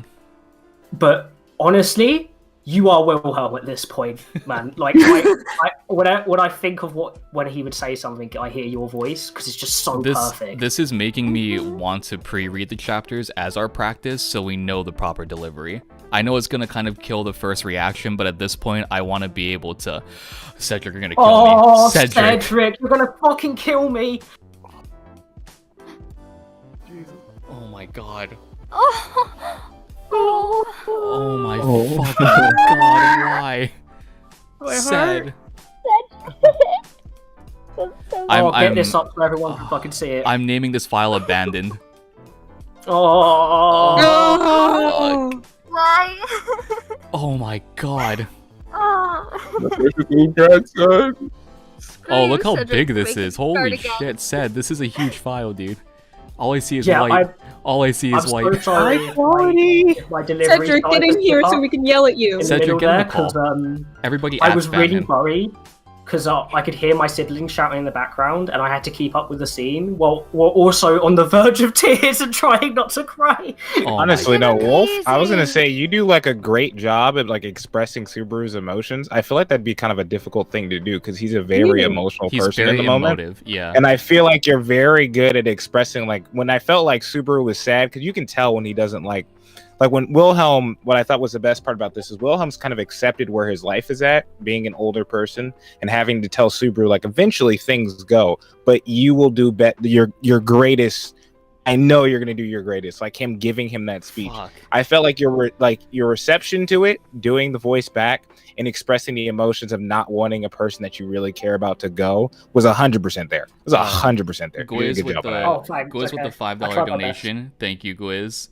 This is such like, I always say this, but this is turning out to be a really good investment of time, taking that 2-week break that we did to gather all the VAs and get all this prepared, because this is a great payoff for just bringing the story in a unique way to everyone. God, and this is probably one of the hardest hitting moments of Arc 5, and it's right at the fucking beginning. This chapter, the first time we read it, it hit me, but I think it was just me, Wolf, and was it just me and you reading it at the time? It was just me and you. I was doing both Wilhelm and Subaru, so the scene was really like in a jumble. I didn't really have time to emote much, and deepening my voice is very difficult for me. So oh my Wilhelm god, is my Cedric, so... if you get Echidna to watch this, oh my god, oh my fucking god. If I do a stream and I see a checkmark pop in, a verified checkmark, and I look and I see it's Echidna eating a donut, I will lose my shit mid-stream. And that is why Hollow mutes himself. Well, it's the same thing like if Critical came into this randomly, just found this on a stream, and he was like, oh, Arc 5 reading, oh, cool, and he's just watching it, and I would die. If Critical came on my stream, I'd die. Literally die. How many arcs? Well, that's incentive to get him on the stream, right? I have people that are already spam emailing him daily, and I told them to stop because he's not gonna come on if that's the case. Oh my gosh. Oh, dude, this has to be my favorite chapter though that we've read so far. Oh. By far, favorite chapter. I'm actually very proud of how we did it as well. I think, especially seeing as it's live, and obviously we didn't really get much preparation for it. I think we've. Especially the music from you, Jace, on your end, really fucking helped. This is all coming together really well. It was extremely well. Like a really good sandwich. Yeah. Oh my gosh. Okay, I just wanna say one thing. So like, we all know that it's one thing to be able to do a voice that like emulates a character properly, and it's another thing to be able to like actually emote with that voice. Mm-hmm. And you guys did both, and I think that's just absolutely amazing. This is gonna people are saying this rivals a dub, and I don't want to gaslight us too much, but I think we're doing pretty good with these readings. Yeah, I think we can be very proud of what we've done today. Yeah, holy and shit. previously. This was a great We reading. just have to wait until my true debut, and then we'll truly be. Oh yeah. Isn't that next chat? Oh no, it's not. That's far down the line. No. Mate, At the that end? is far down the Wait, line. hold on, I Purple. think it's What's up? chapter 27 or something. What's up, Purple? Isn't it like deafening silence at the end of it when her character goes up? Yes, in question I believe marks? so. I believe so. I think. Critical never reads the source material though. I cry. I scream. No. Moist, please. Grace me. Speaking about the writing, I think the best part about them having this kind of like very touching moment is the fact that we've kind of hit like a period in time where actually every candidate except Priscilla specifically, we're in this situation where they're all actually able to get along to the point that they're having almost like a couple of different days. Like we almost have a girl's day out and a guy's day out. Everybody's just kind of chilling out. Garfield was a little upset about losing, but at least he got to fight somebody like at a level where he can now like aspire to somewhere else. And then we get down to this downtime, and now Subaru's just here. We put Beatrice to sleep. Everything's calm. Everything's relaxing. And then we get to this, and that would just be so well animated. That'd be so good. Let's talk about that Garfield fight. Let's talk about how much that literally demeaned Garfield's character. Well, his entire like mindset is shattered now. Because, you know, he thought of himself so highly, and now My amazing self. When he calls himself the world's strongest, he genuinely believes what he's saying. So getting defeated in a straight up battle without any sort of trickery, like what would have happened in Sanctuary with Subaru or Ram, it really hit him hard. He's in the outside world now. He's still a kid at the end of the day, right? He still has very naive ways of looking at the world. I mean, even Subaru, just after how far he's come, still looks at stuff in a very naive way. I mean, I think it's mentioned in this chapter that he doesn't feel like he's come far enough. Wolf, I'm gonna send you something. You just agree or disagree with me on this, since it does include spoilers. Okay. I just sent you a that's why I like played like actual like battle music during their fights because we do. Go, sorry. So no, that I was just saying that's why I played actual battle music during their fight scene, because I didn't want to like, I wanted to like, because to Garfield this is a serious battle. This is something he's putting his entire heart into, and I wanted to show that he's being determined, and that to him it's not some joke. Even though some people did like interpret it as like a comedic kind of fight, which is fine, but personally, I thought it was something that like really, really means a lot to Garfield, and I didn't want to belittle him by like playing. I think if Super was here and we like coordinated like him like doing grunts like in the middle of the narration, it would have given off that impression that it's like way more important than it would seem at first glance. I didn't want to do it because like we didn't really talk about it, and I don't think my Garf grunts are that great, but yeah. I just wanted to point out, too, that... So, a good way to visualize this fight, when Reinhard fights Elsa in the loot house for the first time, and he's, like, literally not moving when she's lunging at him, this is basically the same thing. He's not even breaking a sweat, and Garfield's, like, going all out. Like, literally using all of his strength on Reinhard. Even to the point when... like, he couldn't do certain things, like weapons aren't used or whatnot. He still was trying his best to even land one hit, and he couldn't even scuff Ryan in that fight. But, I mean, he challenged literally the strongest being that we know of in ReZero, so there's also that. I also think it says a lot, well, also, as you guys were saying earlier, about how much he has belief in himself, which, again, hopefully he still keeps partial of his belief in himself. He just takes this more as a learning experience. But he was in a reaction to Reinhardt and still chose to fight him, which says a lot about his character. That's very headstrong, extremely headstrong, which I think was cool out of his character arc for his bravery in a sense. Kanda, what the hell are you saying in chat? What do you mean? What the fuck is a Frenchie? Oh my! You don't know don't explain it. Don't shut up. Shut up. Is? No, that's not what you meant. No, wait, didn't you send an Instagram reel of like a French bulldog on Instagram? Oh. The cute puppies. You. I think Otto is Kanda? intoxicated again. I think so too. Because I like dogs. Oh, you meant the dogs. Okay. Dear God, what the fuck do you think I mean by Kanda's a Frenchie? dog con. You're the What else is a Frenchie? You're resident down bad. Okay. This was so wholesome 5 seconds ago, and now it's just gone down. It's fine. No, but really, what else could a Frenchie be? Can you please explain? I'm a family-friendly channel. I'm not explaining that. Jace, I appreciate your choice of music. Yes. Yeah. Yeah. I tried to reflect the intenseness of my narration. I hope it came out. Yeah, no, I definitely heard that. Thank you. GC Typo said after the stream he's gonna send me something that Apollo, Ringo, and him have been putting together. Those are 3 very prominent names. Okay. Okay. Oh wow. I see Apollo, who's fluent in Japanese and is very immersive in like Arc 5 and 6. And then I see Ringo, who's Ringo. So you know. Kanda, it's fine. Just Kanda, it's fine. Holy shit, move on. Hold on. I have to explain I'm myself. curious. Oh my god. At first, I was You thinking can you were Google it calling me after the Kanda. Canadian. Say your curiosity I after heard it the out of stream. context, so I thought it meant. Yeah, that's it, Kanda. Be quiet. I thought you were calling me a Frenchie. No. Oh my God. Because I am Oh. technically French, but... Oh, do you come from heritage-wise Quebec? No. Kyle's. But my family's French. Kyle's, can we hear Rem's interpretation of not being in this arc so far? Oh god, no. Make some Yes, good sleeping noises yes. for us. Subaru, I really appreciate that you still care for me, even if I am asleep. Huh? But I'm will sitting take here your in heart practice one day. then. I'll take What the fuck? Kanda just was freaking Are out. demonically inspired.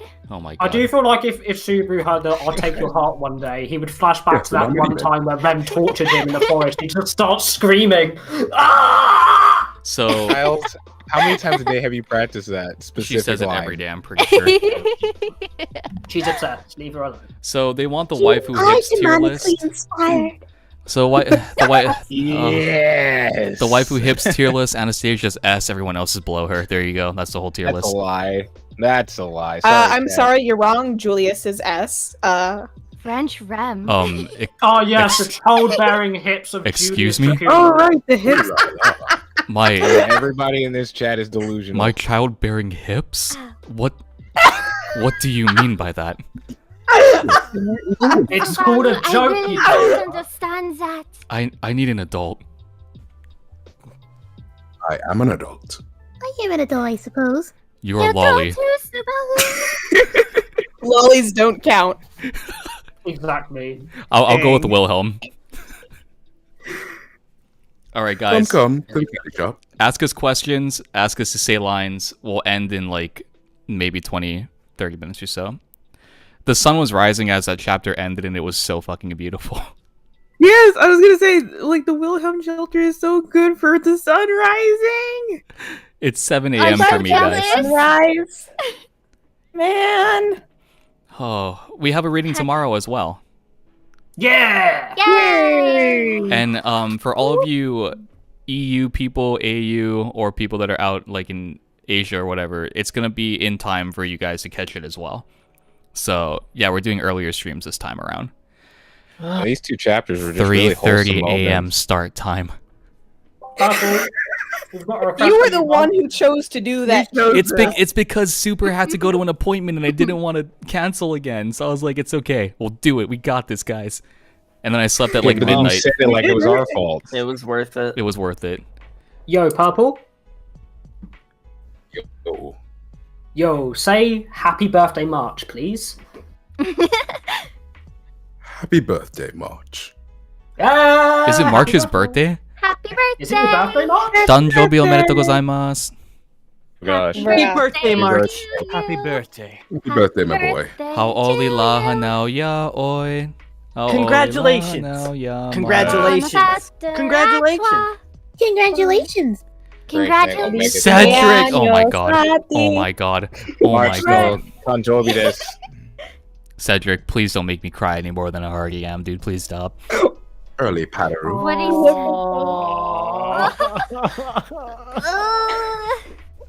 Oh, fuck, dude. Mark said he creamed. Alright, cool. Thank you for sharing. It's also not his birthday? Oh, too creamy. Mark, you motherfucker, it's not your birthday! Why? If Purple doesn't get picked up as a VA after this, I will be genuinely disappointed. I will be seriously disappointed. Wait, you can't yet, because if you get picked up for You Arc can't. 5, then you can't keep doing it. So we have to finish first, and then you can. What I'm hearing is speedrun. Alright, chapter 15, let's go. No! Suffering, no thanks. No thanks. Oh wait, Moth is here. We could totally do it. No. No, please. no. Alright guys, you know what? Double likes, double chapters. 1,000 likes, double chapters. Oh my god. Okay, but what about Hey, Lily on a No, chapter? if someone What's donates $20, we will do the next chapter. That's such a Only low 20? price. Only That's 20? such a low hurdle. You gotta highball it. 200. Oh no, someone's gonna do that. Ugh, No, they're I'm sure you not. can pay rent everyone and eat No, food. sleeping bag You isn't do well. here. It's not gonna happen. Also, wouldn't that Yeah, be no, like sleeping a... bags I mean, don't in work. Cost me to okay, nothing $500. can interrupt this. No, sleeping bag's the only one that I know. Wait, is a zero in this chat? I take it back. 500. Ooh, I got added. What's this say? Double likes, double Wilhelm. Does that mean Wilhelm sings Chug Jug with Amelia? No! God. No, Since you're we're not even obsessed with thinking this of that. song. No, please. Yeah. Can't 300. hear the regular song anymore. My brother was just singing the normal song, and all I heard was Chug Jug. What is Chug Jug? Do you need the lyrics? No. We can be pro Fortnite gamers. Pro Fortnite gamers. Can we get a win this weekend? Take me to Take the me to lake. the lake. We got to get down. Get on the board right now. Just wiped out Tomato Town. I left him alone. Now we're heading southbound. Okay, we're Someone good. needs to pay We're good now. Kanda needs to be paid. Kanda needs a paycheck. Oh, fuck, dude. Oh my god. Holy shit. Kanda, welcome back. Wilhelm sings Baka Mitai. Oh my god. No. You know what I need to have? I would like to be like that. No, I need all the knights to do the chooky chooky chooky chooky chooky cat. Congratulations on his way. We need to all dance it Anybody too. in that can be a heroine. Cedric, can you animate Julius doing the whole Chica Chica dance? Thanks. I'll narrate Yo, it. I like how you just assume. Yo. Dun dun dun dun. Yes, Kyles. Yes. Oh, Kanda, Cedric paid $10. Do a Sonic voice. All right. I'm Sonic. Sonic the Hedgehog. Cool. Oh my god. We just start playing like this world. That was. Oh, Can you his play? world. That was so can you good. say "Gotta go fast"? Gotta go fast. We play Smash Bros, but you do all the sound effects. Oh, here's a question. Who would the ReZero characters mean in Smash Brothers? Who? Well, let's see. Subaru's a cunt, so he'd play a donor. I can tell you who get picked. I'd play Ike. This popular demand. It's everything's gonna be Rem. Every character's gonna be Rem. The costumes are gonna be Rem. It's 100% gonna be Rem. Somebody do a Mario impression. I'll do Peach afterwards with It's you. a me, Mario. Yeah. It's a me, Mario. It's a 10 out of me, 10. Mario. It's a me, Mario, I suppose. Mario, I am. This is so, guys. I do late night show streams where I get more questions. Come on, guys. You know the funny thing is. I'm drunk in those. Is that Wait, when I did the doing set- Beatrice's voice while doing the Mario thing is really When funny considering the references that were in Arc 5. Oh, that's right. Wait, what? Did that happen already though? I don't know if we did it in the practice reading or if we did it. I don't think we've hit it yet. Oh, yeah. Kyle's just gonna read to like chapter 80 by today. I had to stop her. I'm still only at chapter 16. What are you talking about? Oh my god, if you read ahead. Oh my god, if you read ahead. Oh my god. I didn't. Maybe. I didn't! Hey, someone wants us to do an Omae wa mo shinderu. Oh my god. It's Omae wa mo shinderu. Nani? Omae Shindaru. Shinderu. Kanda Sonic voice, but Fortnite Chug Jug song. Yo, my mic refuses to catch anything I'm saying at this point. That's because you're talking too high. Come back to the realm of having a masculine Otto voice. Do that. Wrong. It's because he's talking too fast. Otto's the furthest from masculine. Cedric paid. He's a Cedric paid to have you do Fortnite Chug Jug as Otto or as Sonic. Okay. He's gonna scream and I have to turn him down.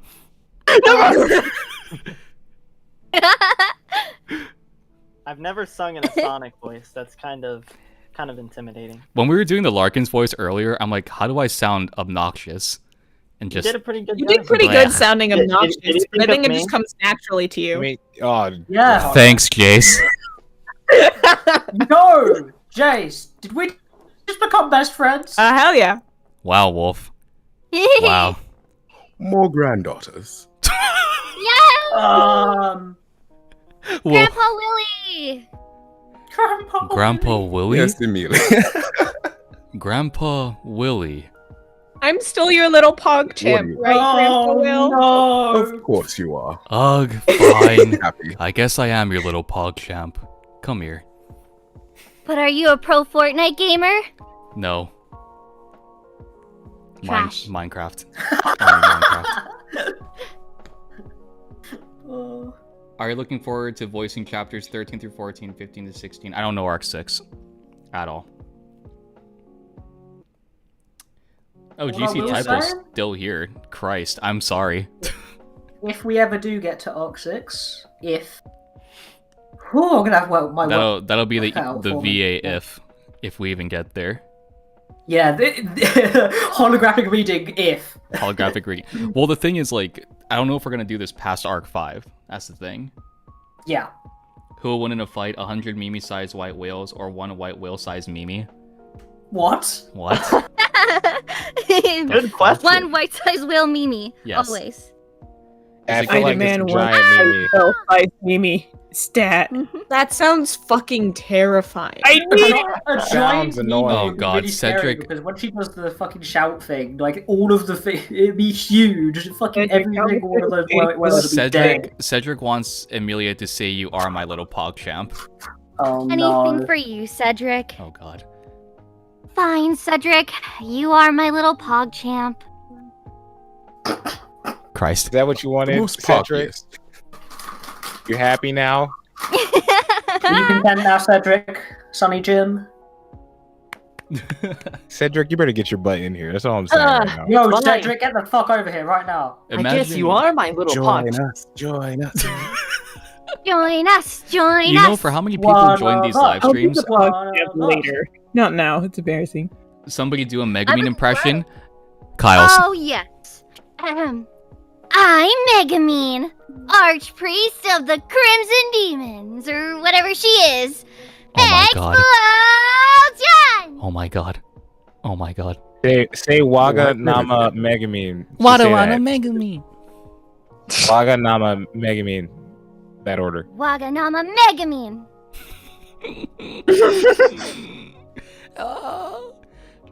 Haven't you done Aqua too? You've done Aqua, you've done Megamine. Yes, I have. Don't do Aqua. No, please. Why? Do it. Christ. It's you Do it. for annoying Hollow. The wonderful goddess Aqua's here. That's not Eris. Huh? You missed the stream, my guy. I'm sorry. good. Welcome to the stream. Aqua's the Archpriest. We need to do just one chill stream with the cast if we can. The problem is getting everybody's time zones lined up, but we can do it probably. I have this whole week off for once. I'm available. Oh my god, let's read 24/7. every All day. it'll take is for Hollow waking up at 4 a.m. again. No, 3 a.m. Punish, Hollow. $5? You guys have all this time to watch, and I woke up at 3 a.m. and none of you can donate $5 to the Hoshin company? $5? I'm Kirito, the Black Swordsman, and you can't even donate $5. I'll fucking do it again. No! Murder? I love murder. Have you considered murder? Hey, what's up, Cedric? Welcome to the call. Hi, Cedric. Hi, Cedric. Hello, guys. You're I can here. hear the music is so loud. Who's doing the music? Jace, you can turn it down. Just turn the music down, yeah. Yeah, just turn it down, Cedric. Yeah, just turn it down, Cedric. Yeah. Use your brain, Cedric. Who's a simp for Cedric? What the hell?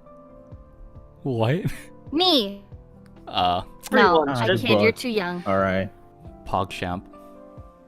Union, please. Why? What you guys? You guys is freaking no union, please. Zoomers. I just sold all my union. Yes, union, Y-short best girl. cards. No, union, go. What? Why not Union? Whoa. Kanda. We should hop on Smash and do a Smash stream. I can't stream that. I can't stream Computer that. can't take it. I do not own a Nintendo Switch. Not You're a yet. loser. Neither do I. Kanda. I don't mind a Switch stream. A Smash stream. Kiki, how about we play Y-Shorts? Yes. You're gonna wreck me, deadass. Yes. Persona 5. Let's go. Let's go. Literally, I play a ReZero deck. Persona. Persona. Persona. Oh, that was epic. We have Akechi here. Epic. Cedric. Catchy. Cedric, how did you feel about the last chapter, my guy? How did you feel about that chapter? But I wrote that in the comments. I cried, my friend. I teared up. This was really emotional. So you see, it was really immersive because y'all did a really great job, and the music was also really great, and was just a great feeling, you know. If you get Mitch to actually watch this, Cedric, I'll be genuinely surprised, considering he replies to me once a week with a few sentences. So I have my ways to do. I have my ways to deal with them. I have my ways. Dave, Cedric's messaging me again. Dave, what do I do? Wait, is that Damn your it. impression? That's how he impersonate me. We've come up with this really weird dynamic in our heads where Dave, his roommate, is like the straight man. The last thing that a kid had sent me, I told him to watch Vivi. If you guys haven't watched Vivi, the new episode came out today, by the way. Oh, I need to watch that. Yeah, I saw your first impression video. Yeah, I'm making another. Oh my god, you're right. It's a Saturday. I'm not sleeping. Wait. I have to watch Vivi right after this and make a recap. That reminds me, we still gotta watch Memory Snow together, and since Kyle's is free all week, we should do it soon. I'm down for right after this call to do it. I'm down. Mayonnaise. Yeah. If somebody can stream it, yeah. I'm down to watch it with you guys right after this. Yeah. Heck I yeah. can stream it. I am Sick. like that. Free time. What was I gonna say? What was I saying before? Shit, god damn it, You Kanda. guys were making fun of Mitch for 5 seconds. Oh yeah, the last and then you dropped the voice. the last thing that Mitch here. Let me pull up my Twitter DMs. So fun fact about him, like I've messaged him a few times on Twitter, and then I come back on to see if he replied, and like you know the little typing icon that pops up on the bottom when somebody's typing, I see it pop up for like a solid like minute or two, and then it disappears, and then it pops up again and disappears, and I'm like, Art, are you okay? But the last thing I sent to Mitch was, I was like, Ayo, if you haven't seen Vivi, you should definitely watch it. And he's like, of course, man, I've been looking forward to that one. We'll probably watch it this weekend when I have some free time. Always down to watch anything written by Tappei, lol. And then I asked him again if he wanted to come by for the Arc 5 readings. And he basically said, lol, I'm busy. I record in my car. Maybe later. Yeah, I'm a kid nut.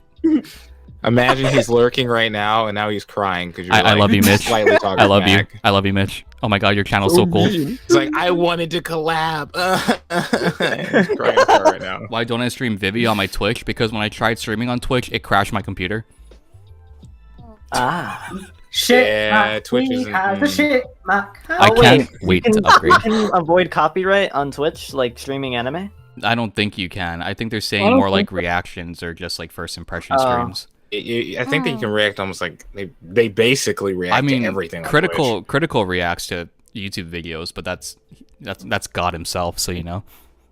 Yeah, nothing can touch critical. If he shows up, you're gonna die. I can tell, like, immediately. I will- Jesus is coming to save you, and you will go up with him into the new rapture. We get Critical. raided. We literally get raided by his stream. There's like 50,000 viewers. I will die. Literally die. Oh, God. Do it! Do it! Do it! Kill him! Kill him! Reject reality. Re. How long is Memory Snow? It's like an hour and a half, I think. Hour. Yeah, it's 45. about. I think so. I It's think about an hour. It's relatively An short. hour and 10 minutes. Reaction. It's not that long, and it's enjoyable. So probably like it'll feel like it's going by really It's only fast. an OVA, so it's not as long as a full-length film. All right, guys. This is. If you guys have any questions for us, drop them now. We'll leave in 10 minutes to go watch some good old Memory Snow. Go ahead, chat. Give us your questions. Yeah. Questions. Do I have to grab a beer for you guys to ask me questions? Because I will. That you want to grab a beer anyway, you fucking alcoholic. This might be your only chance to ask a new question. Vegeta. Listen, Appa. Why are you asking me more questions? Fajita. There is a whole channel No. that does No. reject reality. Oh god, Hollow, when are you gonna start Fate? When I'm ready to. Yeah! Bro, you got Saber today. I was just watching Fate before the stream started, and you got Saber today. This is your destiny. Gene was Yeah, trying come to on. Gene was trying to claim him, and I was like, no, mine. Oh my gosh. Well, yeah, Gene, you don't need any more characters. You're already winning like freaking everything. I've almost caught up with him. Actually, I should roll. You got Saber, and you haven't even. Yeah, I can. I'm gonna divorce her probably. No! Just give her to me. Give it Be to me! friends. Give it to Yeah, me! with that or Wolf. Me or Wolf. Flip a coin. I'll give it to Krill. Then he can divorce her. Okay, great. I trust Krill. Krill's good. You think I'm giving away the number 9 on the server? Hell no. Yes. No, Gene has 0-2, and he's complaining about me rolling. Oh, I just wrote I Sakura. wanted a traitor earlier. I just wrote You Sakura. did? Well, Yeah. Sakura. Wait, which Sakura? Sakura Fate Mato. Sakura? Yeah. Wait, you just Okay. got Sakura. Wow, you are literally. You Yeah. need to watch Fate. This is a sign. This was Fate. Get Did it? there? He did the thing. He said the Nice. thing. Nice. Title drop! Nice. Haha. Wow. We can start from here. No, from 0. Uchaki, if you send me an offer for Saber, you have to give me at least 3,000 Kakra, or it's a no deal. Why are you negotiating? Fucking wife I and negotiate with terrorists. Someone do a Naofumi Iwatani impression, the Shield Hero one. I don't. Oh, Naofumi. You I Wolf. can do Raptalia. Yeah, do Raptalia, Wolf. Now for me, Summer. No.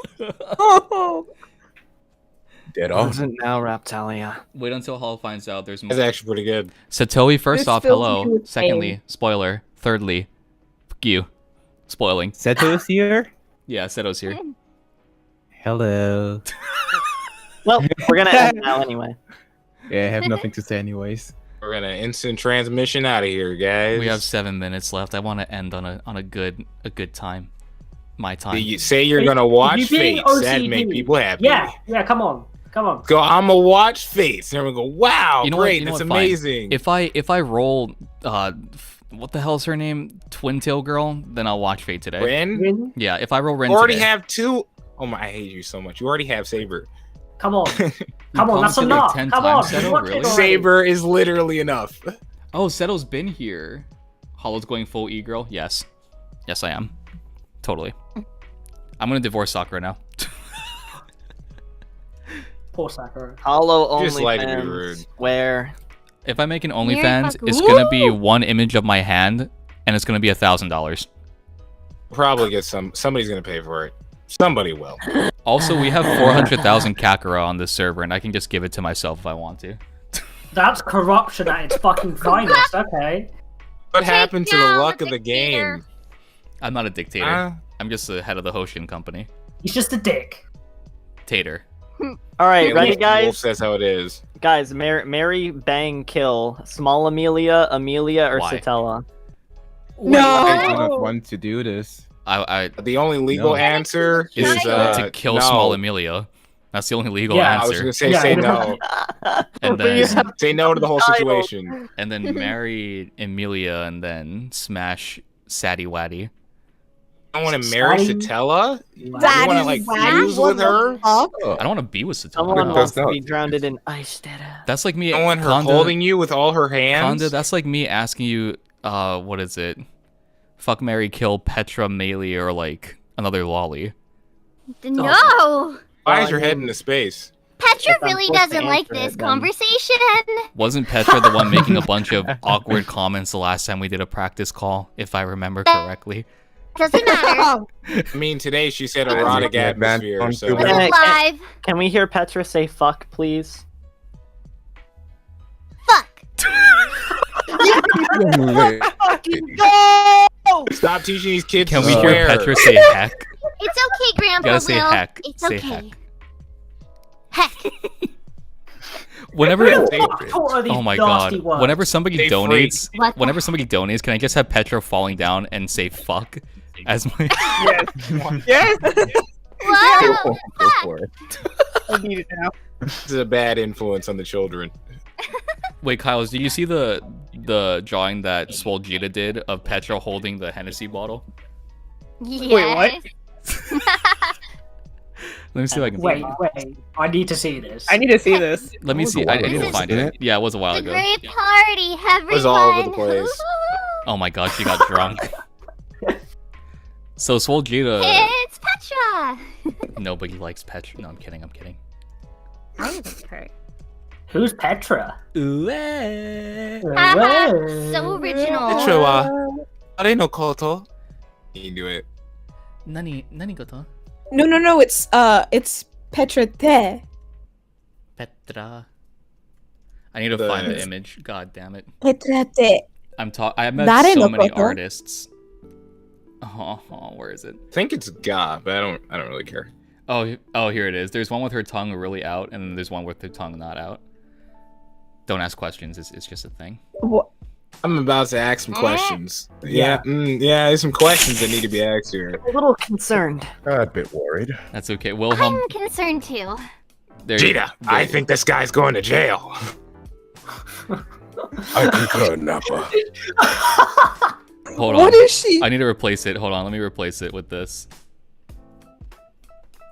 All right, guys. There it is. There's Petra with a bottle of Henny. Whoa, Subaru, why did you give me this? Look what's on the bottle. It's Anastasia. Oh my god. Of course, you're still trying to plug. Still waiting for the Lust If video? Never. No. Never. Where is Never. Petra in this? If you At guys a wedding. donate $500 right now. No. If you got. We still have to donate for the Liliana chapter read. Oh god, Seto put tongue. Seto, I'll send it to you privately. Not on the Wait. stream. Huh? No, not here. This is not the appropriate place. It shouldn't be appropriate in general. There making should be no this sound- appropriate place, man. Shush. The hole is getting deeper and deeper. Trading this wrong. shit It's is. not. It's not NSFW. It's just cursed.